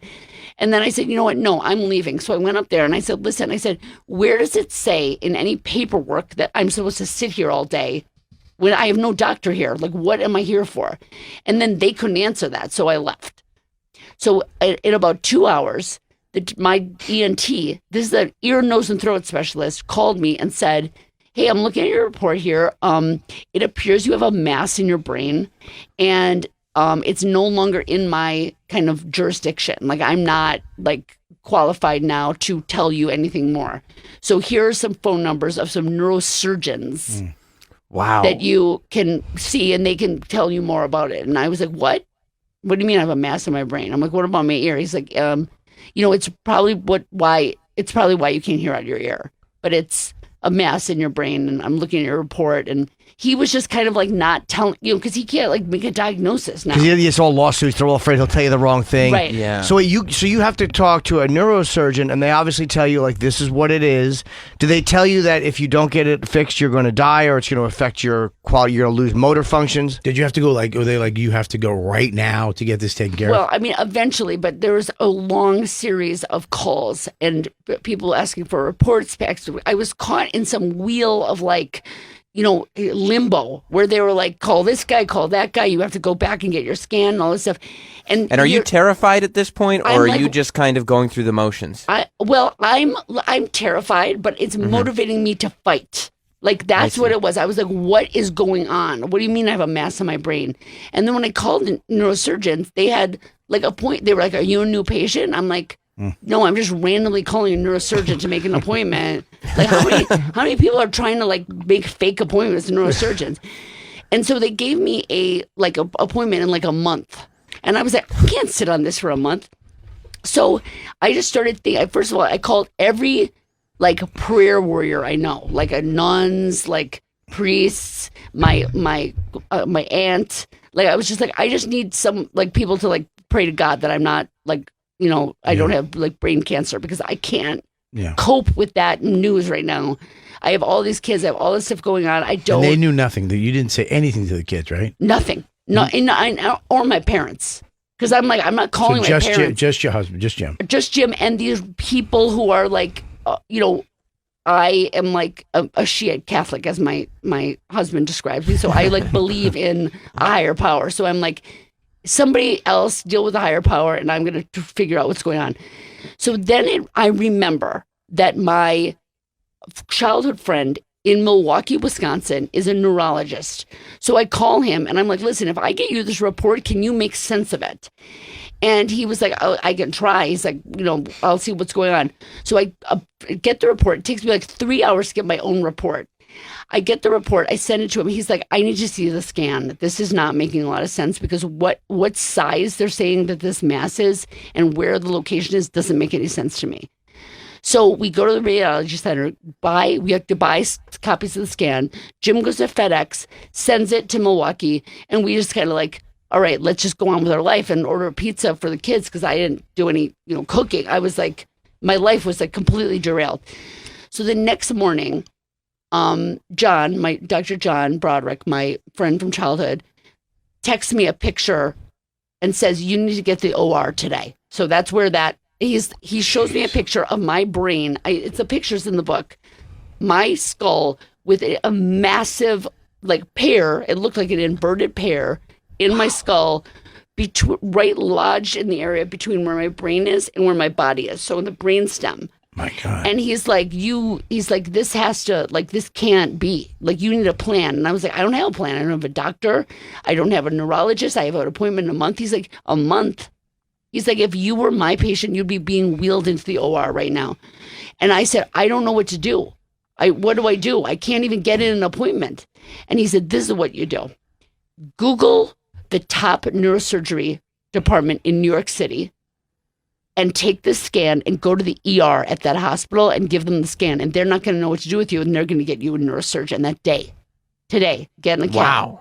And so it was the best feeling I ever had in my life. Because you were doing something. I was doing something. And Jim and I got in a cab, grabbed my bag. I started calling babysitters, pick up my kids. Like, cause they were at school. And, there's a very suspenseful, kind of trajectory to this beginning of this story, where I'm in a cab on the FDR going to Mount Sinai. I live downtown, and phone calls, me calling trying to tell my ENT that I'm not going to make the appointments at the other hospital in the month because I'm going to ER. Him calling someone he knew at Mount Sinai, them calling the person who was in Florida, them calling Mount Sinai. No one even knew. Like, it was just like a huge, crazy turn of events that all of a sudden I get a call. I'm 3 blocks away from Mount Sinai. I get a call from a physician's assistant at Mount Sinai who says, "Hi, is this, she didn't even pronounce it. She's like, Jeannie Noth Griffin?" And I'm like, "Yeah." And she's like, "Do you have a some issue that you need to come to Mount Sinai for?" I got a phone call, and I'm just like, "Yes." And she's like, "Well, where do you live?" And I said, "Well, I live downtown, but I'm like 3 blocks away from the ER." She's like, "Oh, the chief of neurosurgery just got delayed from his surgery, and he's in his office for the next 45 minutes. Come on up to the 8th floor." So I walked into the head of neurosurgery with my scan, a monitor this big, like these monitors in here. He put it in. My brain, it was up there. The tumor was right in my face, and I saw it. And he was like, "Yeah, this is a problem. I would say that this is rather an emergency." And I would say, "Come back tomorrow, and we're going to start dealing with this." By the way, how long between that moment, and the moment that you decided, to celebrate, I should have pear-shaped stress balls? About 2 years now. Okay, yeah. But how is Jim handling all this? So meanwhile, Jim is in complete shock because, I don't need to name names, but he had a friend who abruptly lost his wife, like around right before this happened. And he kind of went there, right? Because it wasn't just because the surgery and the removal of this tumor was just the beginning, because I was a wildly successful surgery. Like when I went into that appointment, he showed me where all my nerves were in that tumor. So the facial nerve, especially, how when people have a stroke and their face is paralyzed, the face was going to be a casualty. The hearing already gone. There was, it's where you walk, talk, speak, swallow. The cranial nerves are like everything. It's like what makes you like live in a lot of ways. So even though I had confidence that I was going to live through it, I didn't know what I was going to be on the other side. So Jim had to face the fact that he was going to be, as he puts it, a really bad single father of 5 kids. And probably, quit stand up because that's right. It's like it doesn't make sense unless you have like a show in one city that you can go to and get a babysitter. His lifestyle is only possible because I'm in it. Were you when they do brain? Because I know when Ted Kennedy got his brain operated on, he was awake through a lot of it or through all of it because they have to test. Hey, raise your right arm or say this because your brain has no pain sensor, I think, in it. So were you awake or were you out for it? What they do now is like my OR looked like the inside of like a high-tech spaceship. There were monitors everywhere with like doctors at the stations. And what they do now is that when the instrument touches that nerve, they monitor the nerve. So you don't need to be awake. Okay. So it's like if I start twitching, they know that they have to back off. So it was like a 10-hour surgery where they slowly extricated this massive tumor from my brain. Biggest, because having a wife and then having a kid, being a comic, it's so much easier to be single. And then when you decide to get married, it's such a hard thing to go, okay, I'm not going to be married to comedy anymore. I'm going to be married to a human being.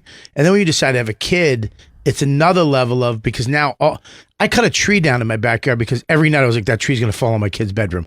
I had to hire somebody to cut this tree down because I couldn't sleep at night because I kept envisioning this tree smashing, me running in, holding the tree up with my back and telling Mac it was a nightmare because that's all you fear is that something happens to these people in your life now. And when I saw the thing you did on the news the other day with Jim, the interview that he did, and then I remember you like, the thing that struck me is like, you're going into surgery going, I got to tell him the passwords. Yeah. Like I'm sitting, I literally went to my wife right after I saw that. I'm like, listen, write down. I know nothing. Yeah. That's my worst nightmare is that I'm going into surgery and someone wants my passwords. No. I was like, I feel like I had kind of allowed this to happen in a lot of ways because I was always like, Jim is like, he's living the life of a traveling road comic, right? Yeah. So he doesn't know anything. Like he didn't know the teachers' names. I don't. I handled everything. Yeah. And when this happened, I was like, I set this up. So, but I did it because we needed to like move forward and we decided to have 5 kids. Team. So we're a team. Yeah. So, but at the same time, it was a little bit off balance. Like we didn't like, and so there was this like what I called the Freaky Friday situation where we switched roles, where like I was lying in bed all day and he was doing all the work. But no, I'm kidding. He doesn't lie in bed all day. But but basically, like he did step up to the plate because he was like you would too. It's like it's not like he was gonna be like see ya. But that's the biggest fear is, and it came true with you guys. Yeah. Is that you're constantly doing stuff. Everything is happening. Your dreams, no matter how big or how small, they're happening. Everything is great. You have this kid and you're having these moments in life, and then that one thing can take it out. Yeah. And put all that in jeopardy. And it's like then you have to deal with that. And you guys, yeah, like everything is set up so perfectly so that everything can get done. You have your role, she has her role, and I'm talking about Bob and his wife, obviously, because I have a similar situation with my wife. And you're right, Bob, that this one uncontrollable thing can just happen out of the blue, and all of a sudden, everything's out of whack, and now you can't do anything. It's coming. I mean, it's coming for everybody. Like everything comes to an end, but it's like we're in the midst of this. And then when I was watching your thing, it's like I saw all these, I watch you guys. I follow Jim, and I like following his, all the stuff you guys, all the places you go and stuff like that. And then to have this happen, and then you have to go take care of this, and to watch you guys come out the other side of this after the operation. And then the things that happened, there's something happened in the operation too. That wasn't like a full success. It wasn't like everything came out. The operation was a major success. It was like really couldn't have been better. I mean, look at me. I'm not paralyzed. Look great. It's amazing. Yeah. But afterwards, because my speech and swallow was all messed up, so I breathed in instead of swallowing. So that night after the surgery, I inhaled my own like fluids, my saliva, and I got a double lung strep pneumonia, and that was when things started to go really downhill for me. Right. And I had the breathing tube and the feeding tube, and I was in a state of life and death jeopardy. So that's when the whole thing happened with Jim, like having to cancel shows, and my family came in. It was a lot of juggling and but it was a lot of growth. Yeah. And so getting through this, granted, I am very well aware there are a lot of people that were in that ICU that never made it out of that ICU. I am very grateful, and I'm not taking anything for granted. And but on the other side of it, the reason why I felt compelled to share my story and to write a book is because I had no idea what I was doing before this happened. And I don't want to live like anything can happen, but you know what? Anything can happen. And you, Jim, people just like all of a sudden die. We all have these friends that, all of a sudden they're like, oh yeah, I just got a cancer diagnosis. And like, I'm not saying live your life expecting that to happen, but kind of live your life expecting that to happen. Mm-hmm. Because if you've set yourself up for basically filling every bit of your bucket. So it's like one more thing is going to break the camel's back, It's like, oh, wow, I mixed metaphors. That was really bad. Anyway, it's early. We're all just nodding our heads like, yeah, no. None of us noticed, though. None of us know what the metaphor should have been. All right. Anyway, I could have just, it was like. Straw and buckets That's and right, something. right. I don't know. Anyway, you get it, right? It's like Well, what was it like for you who had like crafted this life where, like you said, you're the executive producer of your house. Like you're the center of your life, but all these people are around you and relying on you. And that's kind of the way it's set up because that's the way everybody's most comfortable. When you look around and you go, oh my God, there's a very real possibility that this existence is going to keep going on without me. And it was really difficult for me because I realized that although I think that some of us, and I think a lot of wives of comedians can relate to this, is that you get something that's a little bit of like a martyr syndrome where you're like saying, oh, no, I'll do it. You go ahead. I'll take care of everything. But you kind of get a kick out of it. Like you kind of, like I was kind of feeding my ego being like, okay, I take care of Jim and he doesn't need to know that. He doesn't know the teachers' names, like, oh, Jim, he's, just so selfish and whatever. And there's kind of like a kick out of it being like, oh, I'm running everything. And it's like an ego thing, right? So when I was faced with not being able to do anything, I had to face my addiction to control. Being the boss. And also like feel the pain and the withdrawal of not being able to do it and seeing that like everything could fall apart. But that's not what happened. What happened is that Jim like grew as a father, and my kids grew as individuals without like micromanagement mom, like judging and controlling their every move and being like, oh well, your room has to look like this and your homework has to look like this, and you know what? They were fine. They grew. So it's kind of when you realize out in a weird way that the work that you've been doing has been effective. Like the people that you've been raising, like you're like, oh, when they're left to their own devices, all these lessons that I've been teaching, like it all did take effect because everybody's stepping up, everybody's rising to the occasion. Yes, but on the other side of this, I cannot continue to run the craziness that I did. I can't not do anything. Like I can't be like, we're all moving to a farm in Utah and having no shoes on all the time. Right. But I don't know. They probably wear shoes in Utah. That kind of just came out. It's early. Okay, no, I'm not a good writer. They just marry a bunch of women. You guys in the thing you shot the other day, you guys were still funny. I remember your feeding tube. You guys are cracking jokes as he's filling a feeding tube that you had this orange stuff that you had to eat. Oh. But it makes me laugh because that's why I love comics. That's why I love comedians, because even when that's happening, you can have that moment to be deadly serious and everybody's cool with it.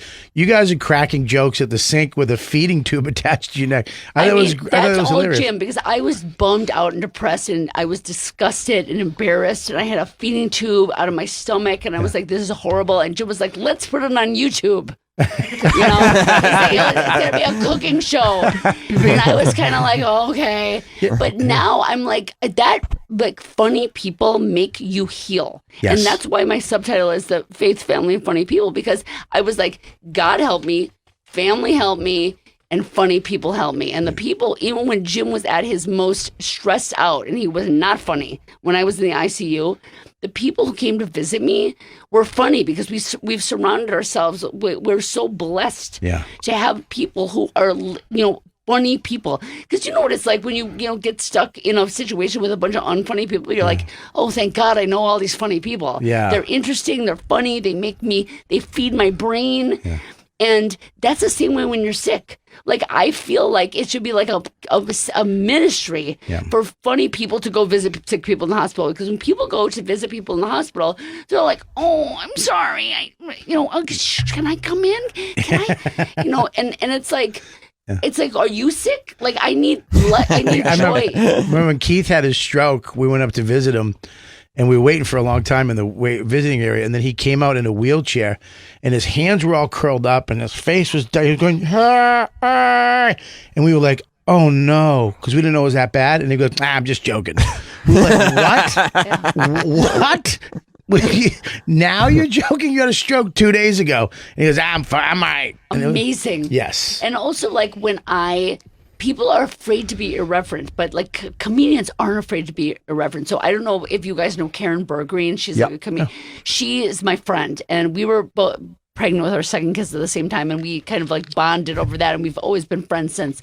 And she came up to visit me at Mount Sinai, and she walked in the room, and when people walk in the room, there was like, "Hi, how are you? I'm praying for you," and you're like, "Shut up and say something funny." Right. So Karen walks in and she's like, "What? You're not even bald?" I came all the way up to Mount Sinai.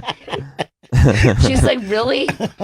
And then she'd say something like, because I was like 90 pounds, like I was really, really, emaciated, and she was just like, "That gown looks great on you, but I guess you can wear anything when you're model skinny." Like she was just making like this really irreverent, but I was on two. I knew I looked like shit, but like she was just so like irreverent and funny, and like it made me feel like there was hope. Yeah.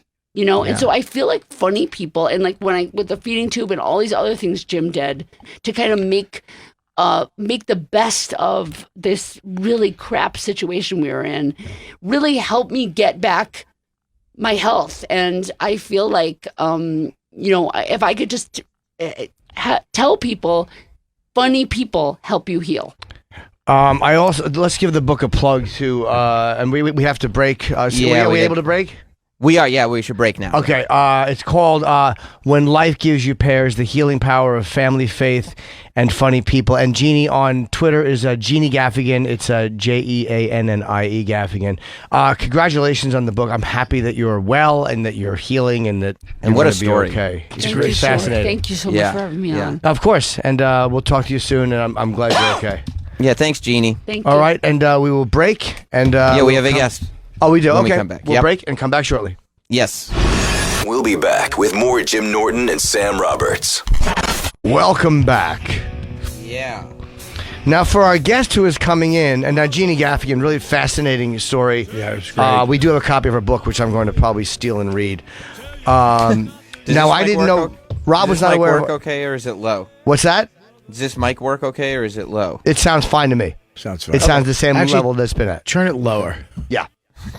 I would say it's not working because we can hear you perfectly. Yeah, we can hear you perfectly. Now, we have Jeannie came. We had a guest that Sam is going to be getting, but I guess Rob didn't know because I was like, "Well, is there a prep sheet?" But Rob's like, he didn't know. Yeah, I don't know who's on what text anymore. We're just sending texts last night trying to figure things out. I don't know who's on what text. Rob maybe not on that text. I guess that text was me and you and Roland and Travis, maybe? That's probably who was on that text, right? Oh, well, regardless, we are, should we say, I guess we could say who it is, right? Right. I pulled some strings. And I'm really glad you did. It's very exciting for me that you would do this for me, Jim. I appreciate that. We're waiting for Triple H. Triple H, who's the boss here now. I guess he must have flown in just this morning on the private jet. No, NXT is tonight on USA. It's a big deal. Well, what time does his flight get in? Check United and see what time they get in, or does he fly JetBlue? No, he would have done the private. Now, have you been on the private plane? No, I have not been on the private plane. Although this room, there's a sign outside that says Vince McMahon on it, and they said it's because this room was originally built to be Vince McMahon's office, except he never comes here, so they just turned it into a media room. Oh, okay. So that's the original. So you're technically in Vince's office. Technically speaking, yes. By the way, I'll let Triple H know a few things that you're afraid to say that you want fixed around that organization. Don't worry. I've not complained about anything. I'm just saying I'll let him know all those things that you're like, I can't believe they're doing this crap or that crap. I'll straighten it out because there's no reason. I'm pretty honest and straightforward. I know, but he's your boss. You got to be careful. He's not my boss, so I can let him know. Don't worry. I'll take the brunt. As a favor to me. Yeah, of course. Oh, that's very good of you. Very good of you. Yeah, but I think he just flew in and he's finishing up his sort of morning meeting of the briefing of how the day is going to go, and then he's going to come right in here. Now, he is the boss. Obviously, he's under Vince, but is he kind of second in command there? Yeah, he's right under Vince. And as far as NXT goes, which is where we're at now, as far as the Performance Center here in Orlando, and as far as the NXT brand and TV show goes, he's 100% in charge. So Vince really trusts him. Yes. He basically said, okay, Paul, take what we're doing in Orlando and make that yours. And he did that a couple years ago. And that's what NXT has become. And it's now a primetime show on USA every week. So do you have a badge that gets you in everywhere when you're down there? I do not have a badge. No, I don't have an employee badge to get into the Orlando spots. I have to have somebody here with me to escort you. Yeah. Don't you kind of want a badge that gets you everywhere that they have wrestling? Very much so. Yes. I have like a laminate that would get me to all the events. Is it now? Is this they have to give you a new one every event, or is this for like 2019? No, it's for 2019. What's it say on it? I don't know. I don't even know if I have it on me. Does it have your picture? Yes. Yeah, that's a good badge. When a badge cool. has your photo on it, that's a badge worth having. Is it your old hair or your new boring hair? It's pre-beard old hair. It's awesome. That's who they wanted. When they hired you, that's who they wanted. This Geico caveman thing. It's terrible. This is not who they wanted. I guarantee 2020 you don't get a badge. Well, I tell you this, Bob, tonight will be the first pre-show that I'm doing since I got a trim. It's not even like a dramatic haircut, but it's just a trim. Yeah.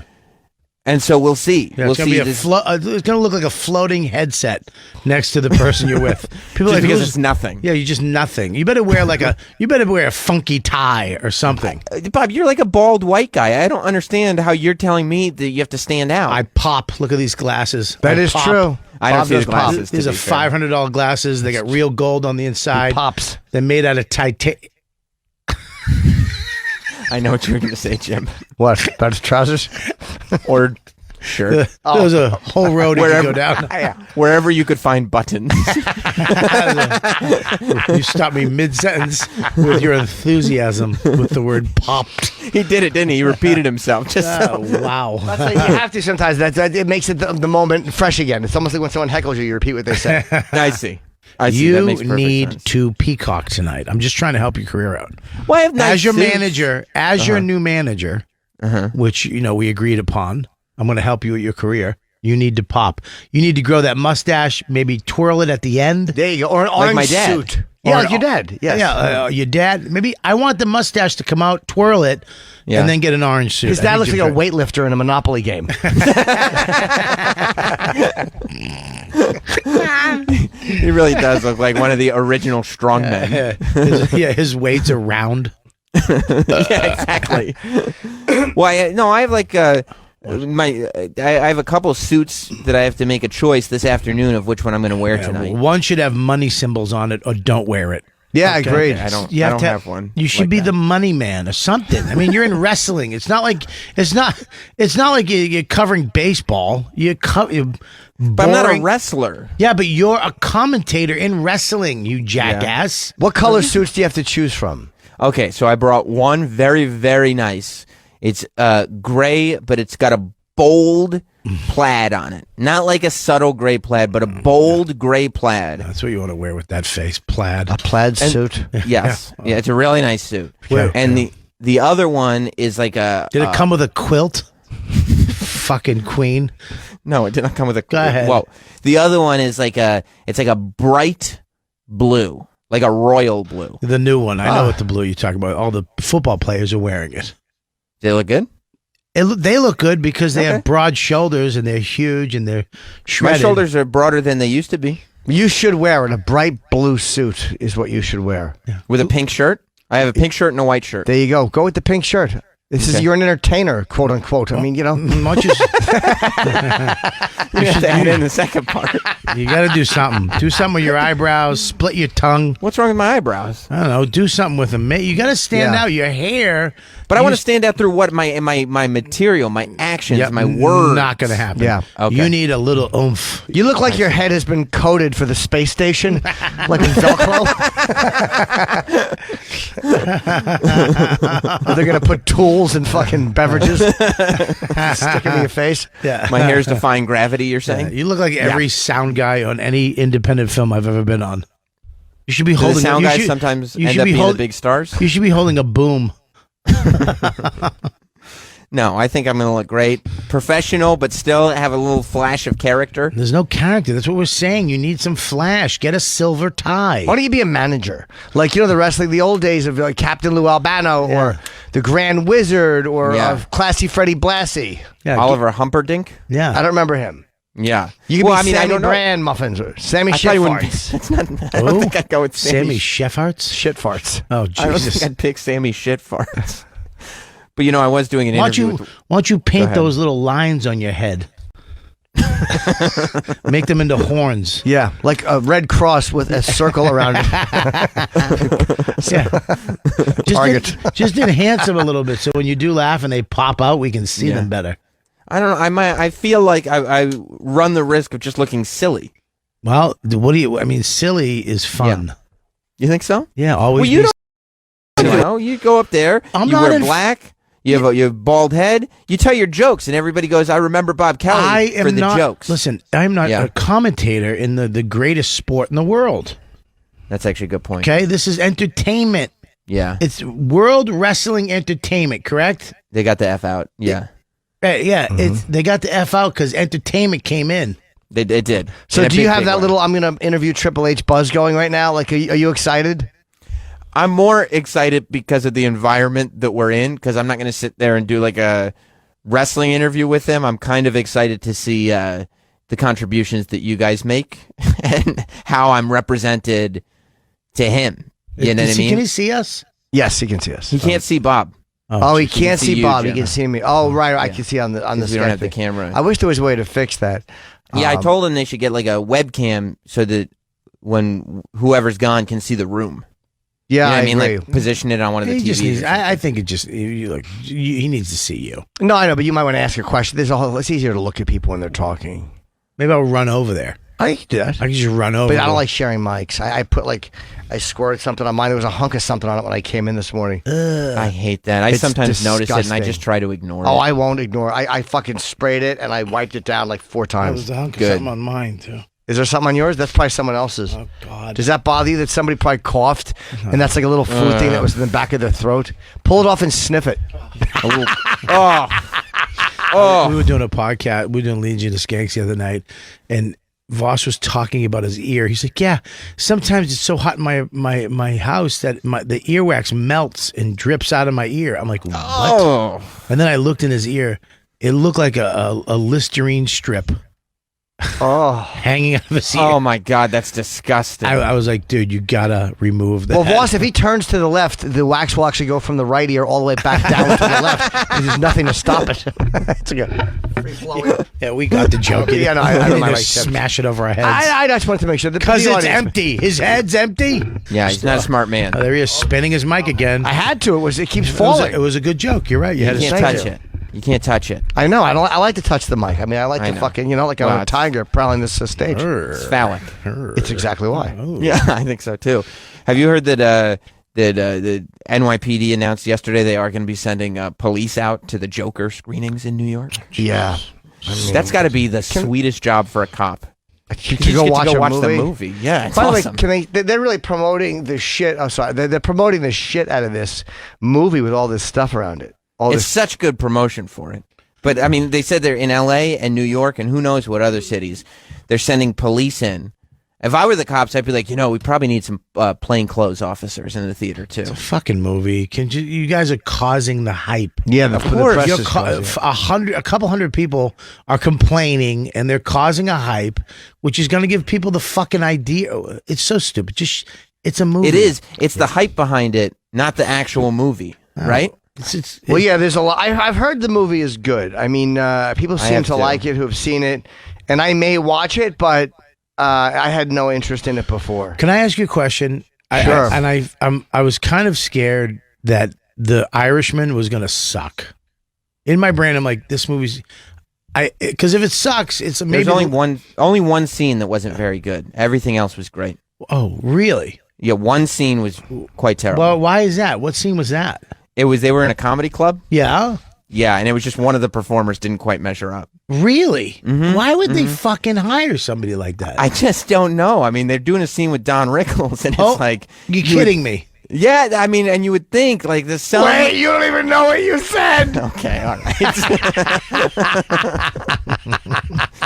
Knew it was gonna go somewhere. No, Bob, it's amazing. Yeah, the movie's amazing. Is it all right? So now you're comparing it to Casino, but it's different. Okay, It's very different. But you're still going to compare it because it's to those guys and that director. It's a slower pace. It's almost more of a little bit more along the lines of like Godfather 2, where the pace is just a little slower. It goes through time a little bit. It's there's a lot more storytelling than there is action. There's action and there's violence, but it's way more acting and way more storytelling. The great part, the thing I loved so much about it was you had so much screen time between De Niro and Pesci, De Niro and Pacino. There was even some between Pacino and Pesci.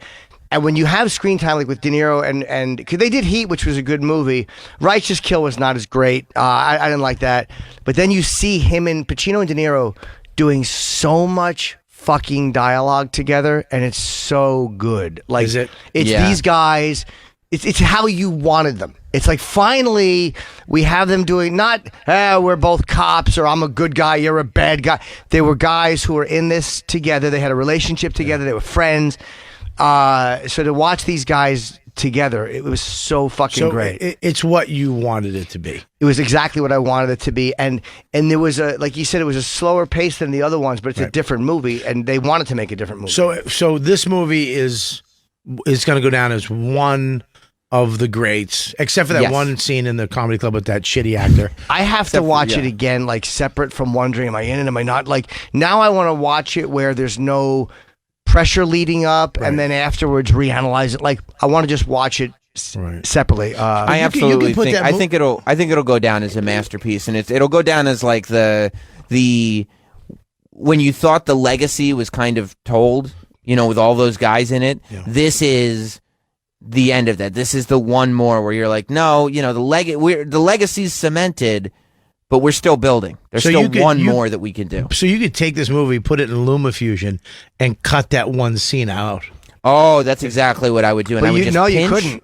I would pinch and I would pull. Punch, pull, cut. And what I would do is, you can't. The scene is crucial to the storytelling. What I would do is, there's like 30 seconds, 45 maybe, of Don Rickles doing comedy. Yeah. And it just slows everything down. I disagree. It really did pick the film up. They said that all the actors were struggling, and then that brought a laugh, and then everybody just propelled forward into a great performance. Really? Dude, Bob, did you know? What? Number one, Jim has a nice part in the movie, and he does great. But what's really going to make you sick is that the jokes that they kept in were not the jokes scripted for the movie. They were the Don Rickles jokes that Jim brought. Like I went over so much. No, I didn't write anything. They're all Rickles jokes. Right. But I did because it was scripted what he said that night. I had like a loose transcript of what he had done that night that Joey Gallo went to see him. So, but I went down a Rickles rabbit hole and took stuff from roasts and all this stuff just to keep it fresh for people in the room. Right. Like I would do this. Oh, that's a great idea. Yeah, I would do the jokes that were scripted, but again, they have to keep getting shot, so I would do this and do that. Did you come up with that, or did you go? No, I just did it. I just brought like 5 pages of jokes that were beyond the script. That's great. In case they wanted more. Do you remember any of them? No, not really. The one they used was about like Rickles goes, "Do you want it? Are you Jewish?" And the guy goes, "No." Do it to me. I'm in the crowd. Go ahead, go do it. No, because I don't want to let people watch the. I'll show it to you after. You don't want to spur it, Bob. What about? Do you have any that didn't use that you could do on me right now? Bob just wants to see. He wants to see your Rickles. He wants to see. But I just kind of do it. I don't do it over the top. I just want to see a little. Transport us through time. Come on, let's go. Okay. Transport us through time. Let's go. So where you from? Oh, jeez. What are you, fucking hockey puck or something? It's Rick Rickles. I can't. Don Rickleson. I hate him. I hate. Hey, what are you, hockey puck gonna get knocked in with a fucking net or something? What the fuck does that mean? Hey, that's a fucking nice shirt. What do you got? Fucking a dress or trousers? What? What are you talking about, man? How do you I go didn't to get shirt? that one. He's doing crowd work. It's not crowd work. Hey, what are you, Italian? Have a fucking piece of pizza. Oh, that's actually good because it's cultural commentary. Yep. Oh my god. Yeah, I like when my shit Rickles. gets cultural. It's good. I hate. What is he called? Don Rickleson. No, Don Rickleson. Don Chipper. Don Rickleson. Rickleson. Ugh. The guys who got chip Rickleson. The guys who got chip tattoos I saw on the internet. Oh my God, I saw him too. It's disgusting. You're fucking garbage. We need to get more. You're garbage. We need to get more chip tattoos. Listen to me. You're gonna have a kid someday. So they're gonna go, who's that great character? And you can be like, the iconic one we just saw in the film. Now, well, let me bring up these news articles. Do kids like Chip? Yeah, they do. Let me tell you something. Because he's silly. My kid loves fucking Chip, and it bothers me. Chip is silly. Florence's kid loves Chip too. My kid now, he's getting older. Jim hasn't been over in a while, so that makes me happy because now he's older where he can really mimic Chip.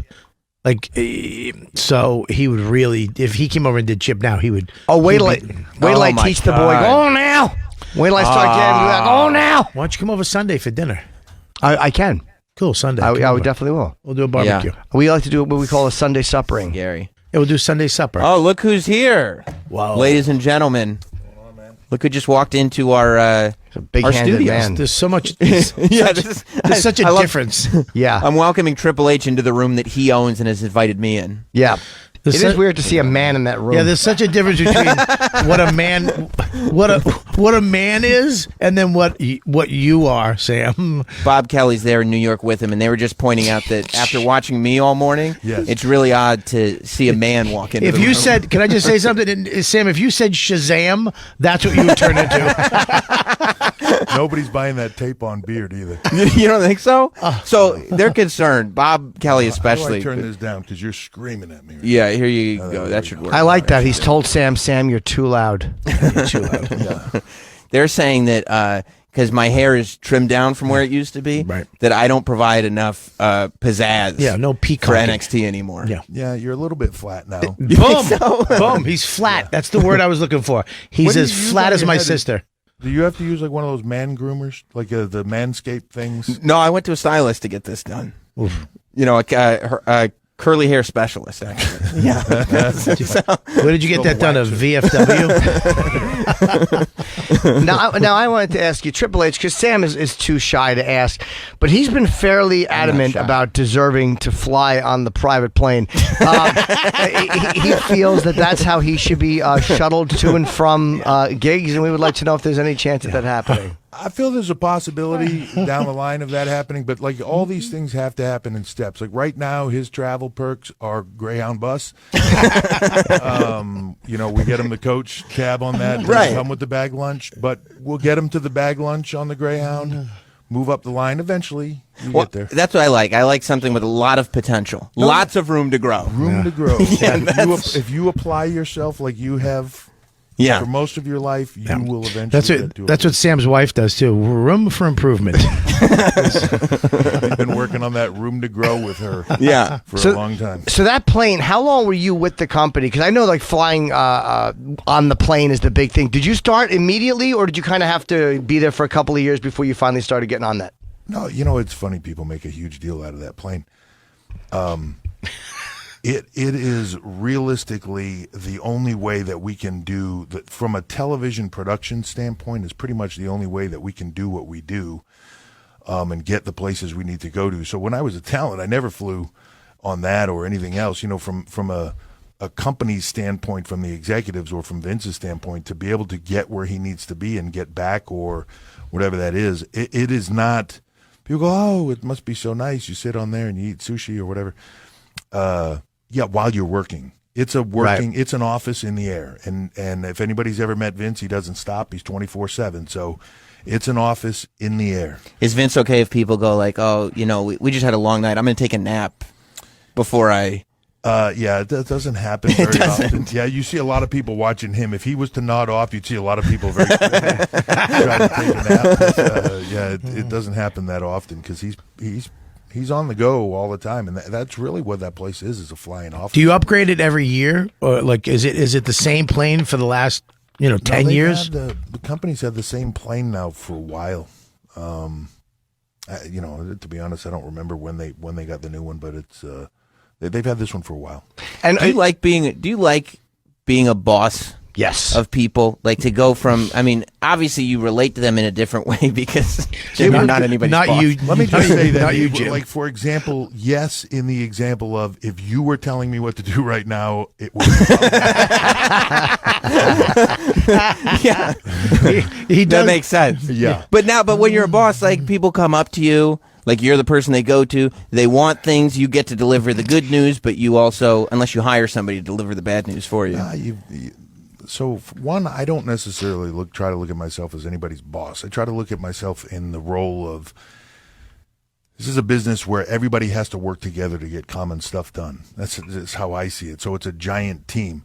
The point is, though, at some point in time, somebody has to make the final decision on things. So you debate a lot of things, you talk about a lot of things, and then somebody has to make the final decision. Whether popular or unpopular, you have to make the final decision, and it's got to be solid and stick to it.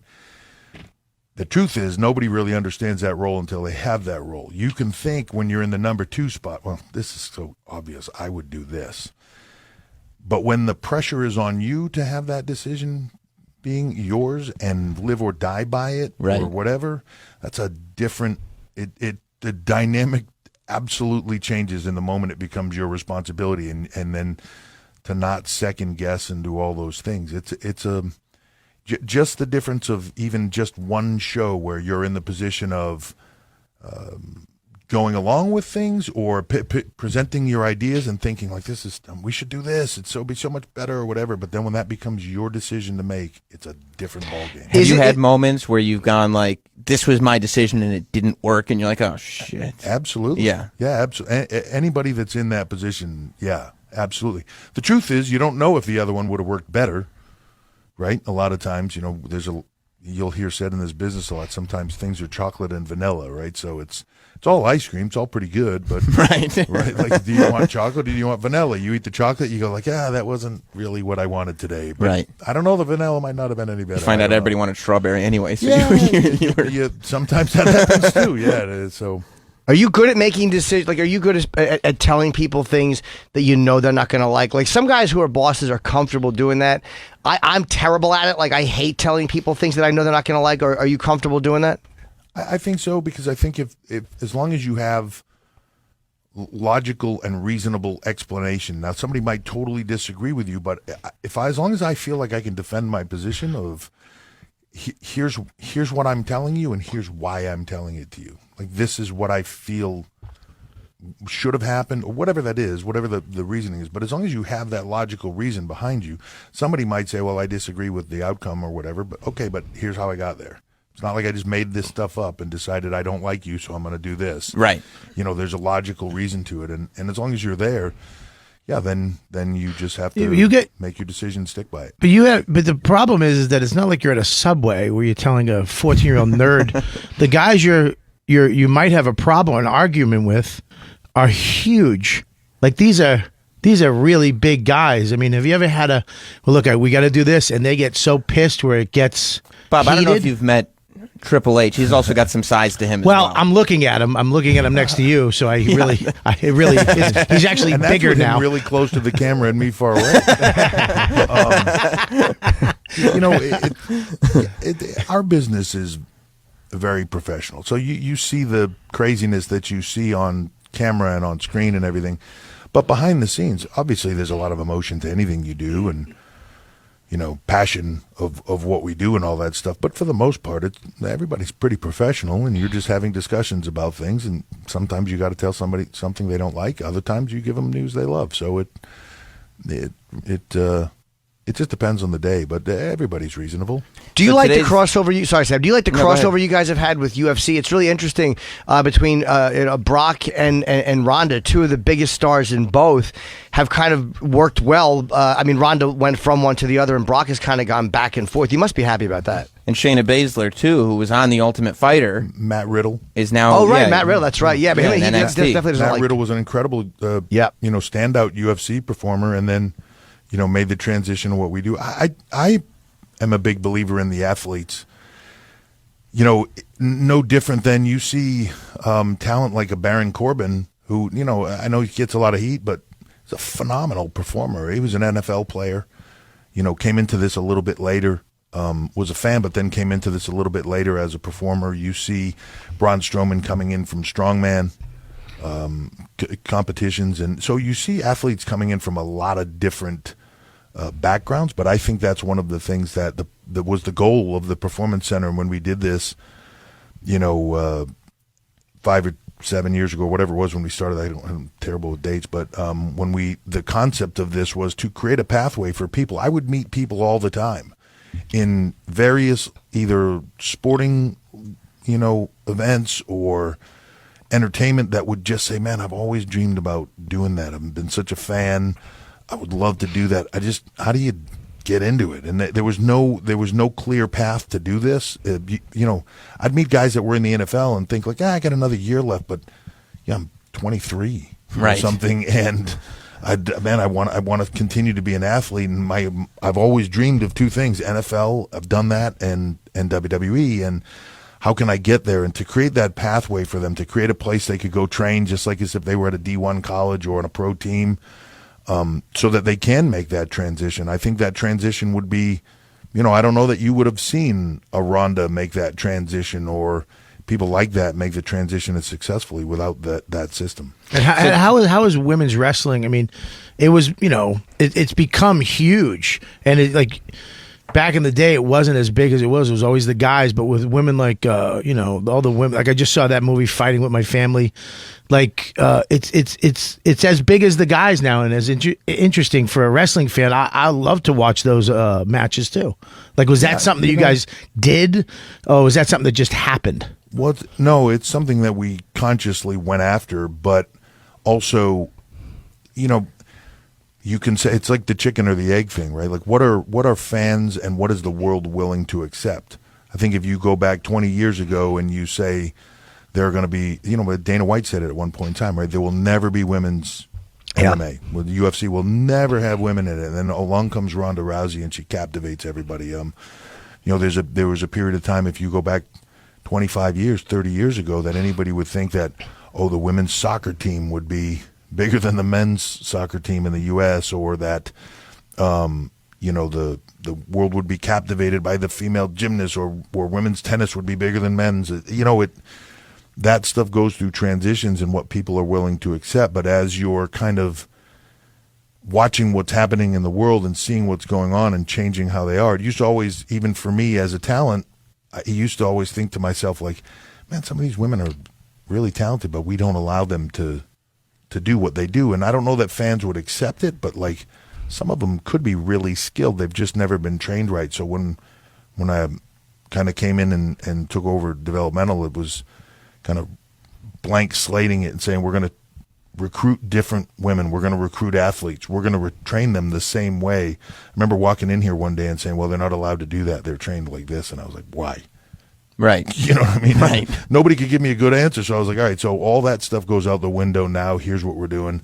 And we changed it. And when you started to give them those opportunities and you had athletes like Sasha, Becky, Charlotte, Ember Moon, and just Naomi at that time, and all these women that were in the system that just took that ball and ran with it. And you could very quickly see, like, oh, my God, when they are applying themselves to this and learning it in the same way, very quickly, they're almost more driven than the guys to prove a point, and they're knocking that out of the park.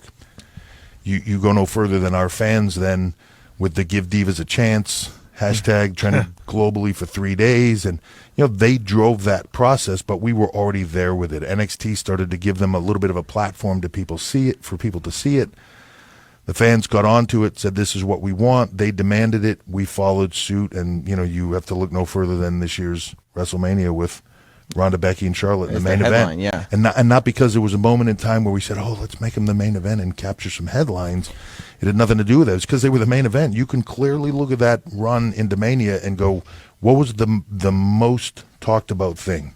It was that match. What was the most talked about storyline? That match. What was the biggest attraction? That match. Yeah, and it was the match the fans wanted to see the most too. That was everybody thought that's where it should be. Yeah, are you involved in the production of, like, now you guys are doing movies and TV? Are you involved in all of that too, or are you just in the wrestling side of it, the live events and the shows? I'm in more the wrestling side of it and the live events. Clearly, I have knowledge about what's happening, and all of the pieces and components that go into it from a bigger scope of what WWE is. I often say that WWE and people ask me, where is it in 10 years or 15, 20 years from now? And to me, I feel like we're at that tipping point where WWE is like a Disney or a Marvel, where it becomes less about the comic books, less about the princesses and the cartoon characters, and all of a sudden becomes this different entity that all these things, movies, television, all these different things roll into. Because at the end of the day, while what we do as a core product is in ring, we're really a giant media company that is out there promoting and doing all this other media stuff, and that's where we really excel. And that's why Sam has to get pizzazz. He has to grow his hair back, get a silver tie, something. I mean, look at his beard and look at your beard. That beard has levels. I mean, the mustache is separated from the beard. I mean, it looks great. And then your beard is just like you're a fisherman, like you're in Canada fishing for trout. There's fishermen who like wrestling too, though. Yeah, absolutely. But I bet fishermen want to relate. I believe there is some fish in the beard right now. There could be. I don't check. Yeah, it looks like some scales. So tonight's a big night because, Triple H was just talking about when he came over and took over developmental, which literally used to be developmental. It used to be a place where they would get people and train them how to be WWE superstars, how to go on WWE TV and perform in this way. And when you took it over, you branded it NXT, and you started to build this brand, which started to attract eyes of not people just going like, oh, I'm just curious about what's coming next, but no, I just want to watch NXT. You have some of the best athletes in the world, and you've brought it so far to a point, like WWE Network specials, a weekly television show on the network, to tonight, which is the first time that NXT is going live on USA for 2 hours in prime time in your weekly slot. So what is today like for you? I mean, this has to be an insane It is, yeah. day. And it's just been a crazy ride of doing this and thinking it's going to get to a certain point, and then it just keeps growing and growing and growing, and you're riding along with it. But it's been a methodical growth pattern and getting where we are now, where I think, the term developmental, for me, everybody in this business, until the day you're out of it, is developmental in some way. You're going to learn about this because crowds change, the way people want to watch change, so all that stuff shifts. So you're constantly learning in this because it's a live product. Mm-hmm. So it's going to constantly change. You're not just making a static television show that you record and put out and put a laugh track on it or something. So there's always going to be that. But I think today really marks the point, for me anyways, where NXT hits the same sort of plane as Raw and SmackDown. Is it on the same level at the exact moment? No. Is it, to the same level of knowledge or anything else? No. But this is the moment in time where there are now 3 distinct brands: Raw, SmackDown, NXT. I believe talent can go from one to the other, back and forth, and create longevity to their careers. Where, if you're in one place for 10 years, that's a long time. People seeing you doing the same thing over and over again for 10 years. The ability to go from one to the other and work with different people and do different things, reinvent yourself, all that stuff, it just creates longevity for careers. And then as that grows and you see NXT UK, as we expand globally, now we have a performance center in London. As that expands globally, you'll see more of those. So you'll see territories, for lack of a better term, around the globe where people can go and continue to grow their careers and make it longer, so that they have that, they can spend their entire arc here and have it be meaningful and in a professional way, not running out there trying to hope the guy pays you, and if I get hurt, now what, And do you think, as far as this has expanded past developmental, that it's become a brand instead of a department, right? Yes. So do you think that you will still have the same level of autonomy that you've had over it as big as this thing gets? Or is Vince the type of person that goes like, look, I trust you, but you're now sending this out to millions of people. I need to have my hands on this. Yeah, no, it's an interesting question. So, the one thing that people don't give credit for to Vince is that everything in this company eventually is because of him, right? Like at this point, like if he doesn't want to do it, it isn't happening. If he doesn't see the value in it, it isn't happening. And I get that people could look at it and go, yeah, but NXT was over here, it was a network thing, no big deal. But he saw the growth, he saw everything happening, he saw the alternative nature of it, different than what Raw and SmackDown are. He understands that difference and why one works and why the other one doesn't, and what needs to be put out there for the masses and for the general population, also what needs to be put out there for more passionate, more deeper level of engagement fans. NXT is something different. It isn't necessarily what Raw and SmackDown would be, because those are the general entertainment shows. So his ability to separate and see the two is huge. Right now,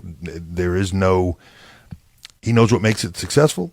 He's like, just go make this successful, and trust me, if we did something that was tragically wrong, he would be like, what are you doing? Right. So he'll put his hands on, if need be, but as long as it's still successful, just keep doing. Yeah, and when I say that, that's no different than anything else in the company. Sure. Everything else is running in the company, but when you're at his level with all the stuff this company has going on, his view is at 100,000 feet or higher, and he's just looking at things, and if he sees something wrong, he goes, I think this might be the wrong direction for us as a company. That's been since the beginning of NXT. If he sees something that he doesn't like, yeah, he's going to make a comment about it, and you either defend it or change it, right? And that's the way it's always been. But the success of this has led him to believe it's in the right direction, and it's just going. You know what I mean? It's just going. And with all the stuff we have going on, you just look at just this week alone, 7 hours of live content. That's if you don't count 205 on the network, right? So if you do, that's 8 hours of content just this week. And then there's a pay-per-view on Sunday. And that's going to be every week going forward. Yeah. Yeah. Yeah. Like, that's the one thing. Like, I was thinking to myself the other day, I'm like, man, I've been in Orlando a bunch lately. I'm like, I better get used to that. I'll be here every week. Like, it just all of a sudden it escalated rapidly, Yeah. Well, Triple, unlike Sam, I have total faith in your ability to run NXT. I don't think you're going to need any outside. I apologize for Sam's implying that you need help. The last time I saw you and I saw you and Stephanie, I think it was backstage at Black Sabbath. Yes. I think that's the last time I saw you. What's the last concert you went to? Last concert I went to was a few weeks ago. I went to go see ZZ Top in New Hampshire. We have a place up in New Hampshire, and Billy's been a fan, and Dusty have been fans for forever. They've been coming. I've known them since probably '95, coming to events, and they're huge fans. Great beards. A lot of our great They beards. pop. The beards pop. It's a comment about me. I think a little bit. It's a shot. It's a little bit of a shot. But huge fans, been friends of ours for a long period of time. So we just went to go see them. It was a spectacular concert. Their 50th anniversary, which it's a funny thing, like Billy made a comment in the show, like 50 years, same three guys. Wow. Same three chords. I've never seen them live. That's actually one band I'd like to see live and never have. They were phenomenal. Yeah, they were really, really good. What's it like to collaborate with Lemmy?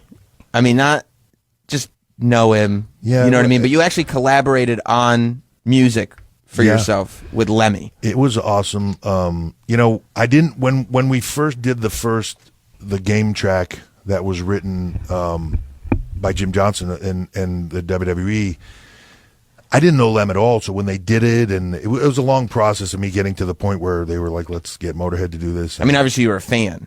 Yeah, forever. Huge. And that was the sound I wanted. The problem was they kept recording this version of the song, and I hated it.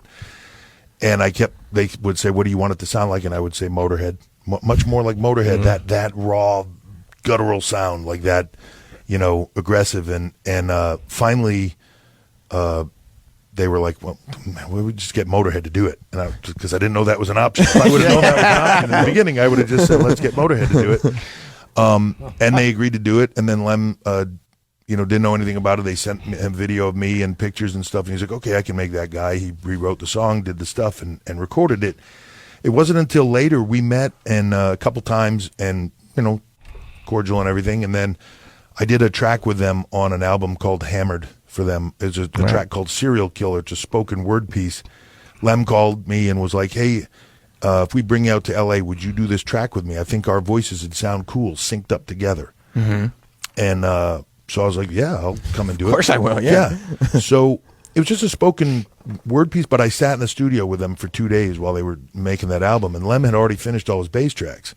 So he was just there, and I was just waiting to do my stuff while everybody else, Phil was, Mickey wasn't even there. Phil was doing his guitar stuff. Lem and I just sat on a couch in this living room for like 2 straight days and just became really good friends. It's hard for me to explain the relationship because he was obviously a lot older and in a different place, but we had this relationship just where like he'd call me out of the blue and it was like we'd been on the phone 5 minutes ago, but I hadn't talked to him in 3 months. Isn't it interesting too what he was into? He was like a big World War II buff, like all this weird God. stuff you'd never. Crazy historian, World War II. He was incredibly smart. His lyrics, I think when you look at his lyrics, if you read into the lyrics, some of them are incredibly smart, some of them are incredibly tongue-in-cheek. Like, yeah, he just made fun music, and he made music he liked, and but he was very, with Lem, what you saw was what he was. There was he didn't dress like that because that was how you were supposed to look as a rock star. That's just how he wanted to dress, and he acted a certain way, and the things he said, he had just a very simplistic way of looking at the world and life, and he had been through injuries. I remember the first thing that he said to me that really led us into having a conversation away from, because when we spoke, we hardly ever talked about wrestling, but away from music or anything else, he just said, hey, when you had your injury with your leg, he said, did you think your career was over? How'd you deal with that? Because, man, when they told me I was diabetic, I thought I was done. And, man, that really got in my head. And that started the conversation between the two of us in a different route. He would come to like the Staples Center. We'd be gonna have TV there or an event there. I'd get a call from Todd, or he'd leave me a message, Lem would, and say, saw you at Staples, gonna stop by. I'd get message that he was there. He'd pull in his limo. He'd have our production people wait. He wasn't like a huge fan, so he would sit in the car, and then before my match would come, they'd bring him out. He'd sit in the arena. I'd put him over when I went to the ring. I'd have my match. I'd usually lose. I'd go over to him. He'd go, "You're perfect for Motorhead. You never win." and then he'd say, "I'll be in the car," and I would get done the show. I'd go shower and stuff. 2 hours later, whatever, I'd come out. Limo'd still be underneath. He'd just be sitting in a limo. Most times just him. I'd go knock on the door. I'd get in the car. We'd sit in the car. Sometimes me, sometimes Regal, sometimes other people, but mostly me and him. And we'd just sit for a couple hours and just That's awesome. sit in the car and chat and talk about life. And he did that in London. He'd show up in London, or if we were in town, a couple times we'd stop by the Rainbow. And he and I would just sit. And one time he had him close it down just so he and I could just sit in there and just talk. And that life stuff has to blow your mind. Like, you have this friendship with Lemmy, and then I was watching your WrestleMania diary, and you and Stephanie are hanging out in Rick Rubin's house. It's like this creative genius, and you're just like, yeah, here's my process. Here's how I hang out. Yeah, and then like 10 minutes later, we're at Rick Rubin's house, and he's like, "Hey, come in the back. I got this kid's gonna come and perform for me today." Which if you're the kid playing, is mind blowing, right? And yeah. Then we walk in the back, and he's got Bob Dylan's old tour bus that he's had refurbished into a recording studio, and the whole thing is just trippy. And if you've ever met Rick, he's trippy. Yeah, just surreal. Some things like that. I'm not a big starstruck. I've never been that way. To me, people are people, and then you meet them, and they're either cool or they're not. Doesn't matter what they do. And but yeah, there's it's a funny thing for me growing up. There was only certain people that I really looked at and thought oh man, that guy is something cool, like Arnold or something. And then later I did a lot of stuff with him and got to be friends with him, and just different people that have come in and out and of my life, and been extraordinarily lucky in that sense of just being around a lot of really cool people. And to me, moments in time, like when you get to sit with Rick Rubin, even just sitting in a room with him for a couple hours, you learn so much about not the music, but just perceptions of life and how he thinks of things, right. And that perspective of stuff. I learned so many things from Lem without him ever probably thinking he was ever teaching me anything, I guess, in a way. Like, but just being around him makes you think of things differently, and it's just a really cool process. The stuff Rick Rubin did with Johnny Cash was really great. Did you ever see the video? You probably have for God's Gonna Cut You Down. It's this black and white video. I think they made it after Johnny Cash died, where they have all these interesting people, and they have one of the guys from ZZ Top making these weird cameos. Yes. Yeah, I mean, that stuff is crazy. And that Johnny Cash thing, so you talked about collaborating with Lemmy. So like when Lem was really sick, he got really sick, and then probably a year or two before he passed, but then he kind of made a comeback. And to use wrestling terms, he kicked out, made a comeback, and then he did well for a while and before he passed. And so during that time when he was really sick, I saw him in L.A., and we talked to him about doing some covers. And the Rick Rubin, Johnny Cash stuff was an inspiration to me because I love the voice and the things that they did that were different so much. Yeah. That we sat in the back of the Staples Center and started talking about, hey, what if you did some covers? And, we did this project together, and we'll promote it, and, and he was really into it, and we had a deal created with the record label, and we started putting together a list of tracks, and I'll never forget it because Neil Lowy, our music guy, was in the room, and Lem at first was like, H, what do you mean? Like, what kind of music? And I'm like, Lem, some outside the box stuff, right? Like stuff that people would never think you would do, but yet your voice is so iconic that in those moments it's incredibly powerful. And I name off a couple of things, and then Neil goes, maybe even a rap track. And Lemmy's eyes bugged out of his head, and he was like, effing rap. I was like, Neil, I got this here. Stop. Yeah, you're about to shut the whole deal down. Right? He did good covers. Did you ever hear his cover of Shout It Out Loud, or a great one of Breaking the Law? Lemmy did great covers. Oh, yeah, really good. So interesting story, and this will sound like I'm trying to, and I'm not trying to take credit for anything here, but I'm just, it's because it's a fun story. And so we're sitting in that room, and one of the tracks I mentioned is Sympathy for the Devil. I said, and he was like, not a big Stones. Like, he's a big Beatles guy. Wasn't a big Stones guy. And I'm like, man, to me, that song with your voice on it, Lem, like, you're the devil, right? Like, your voice, like, that is, I don't know. So I talk him into it. And it's the first one he does as that cover for this album that we were going to do that was all cover tracks. And he sends me a cut of it, like, I don't know, They go in and they record it a couple weeks later, and Todd, his manager, is sending us feedback like, dude, this thing is incredible. Everybody in the studio is freaking out about how good it is. Lem sends it over to me, and he leaves an entire verse of the song out, and I call him up, and I'm like, Lem, this sounds incredible, but like, you got to do the whole song, man. And he's like, the song is too long. I'm not singing the whole song. And I'm like, Lemmy, it's not the song. If you don't, everybody knows the song. You got to do the whole thing. And, he's like, I'll think about it. And then Todd called, and finally he said, because you want him to do it, he'll agree to do it. So they did it. They finished it. And then, like, everybody was freaking out. I mean, they've used that thing for commercials, all that stuff. And the other song that we had on the list was Bowie's Heroes. It would have been amazing. No, he did it. Did he? It's on. Have you heard that, Jim? No, not Bowie's Heroes. Oh my God! So when we suggested it, we're in the room, and I was like, David Bowie, like Heroes, you doing that song? He's like, I am not singing about dolphins. I'm not doing it. And I was like, Lem, rewrite the lyrics. Who cares?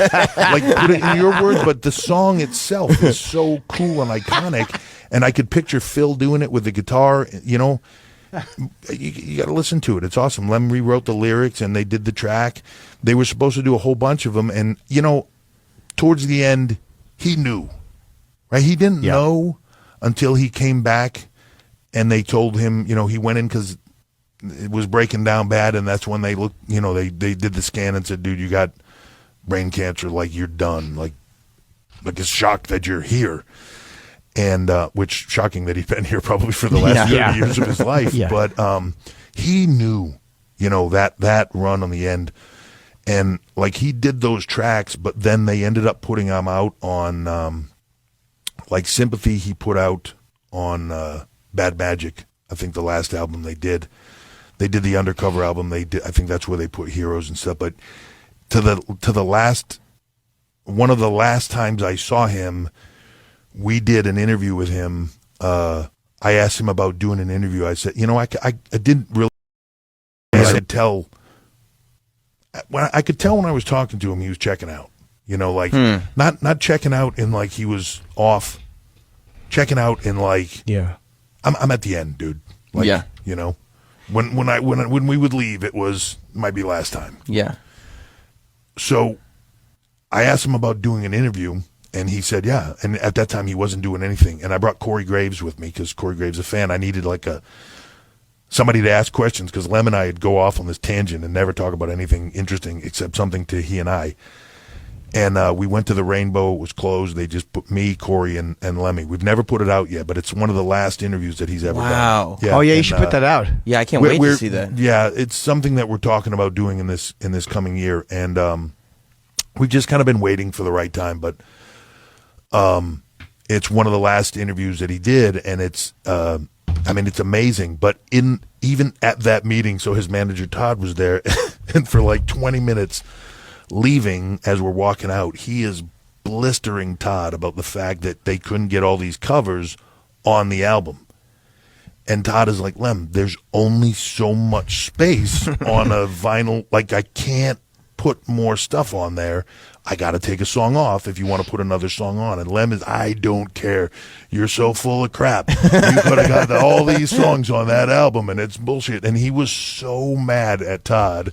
We just talked about it the other day because they just sent me some stuff, and I was talking to Todd, and he was like, God, remember how mad he was at me for those covers not being on the album? And like, it was the funny. He dug the covers, and it was so, from a collaborative process, it was so like, that's amazing, fun doing stuff with him and kind of getting his take on it and getting him outside of the box and doing stuff. It was a lot of fun. Well, I'll tell you this. I'm already in a lot of trouble because I've kept you about 10 minutes longer than I was supposed to, and now you're way behind schedule. I don't even know if NXT will be on time tonight at 8 p.m. Trust me, it'll on be the USA Network, but you've got a very, very, very busy day ahead of you. It's going to be a busy day, but it's going to be a fun day. We got a lot of big show going on. Yep. Adam Cole and Matt Riddle for the NXT Championship, which is going to be spectacular, and we're starting the show with that tonight. That's what's kicking off at 8.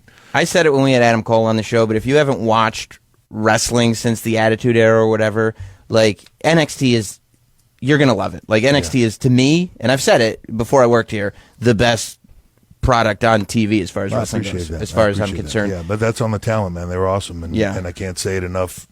Everybody across the board within the brand works your tail off. Coincidentally, as I say that, I'll also be on the pre-show for NXT tonight at 7:30. The greatest pre-show. It's the greatest pre-show in the industry. Pat McAfee, Charlie Caruso, last professional broadcaster Sam Roberts. I mean, it's incredible. Yeah.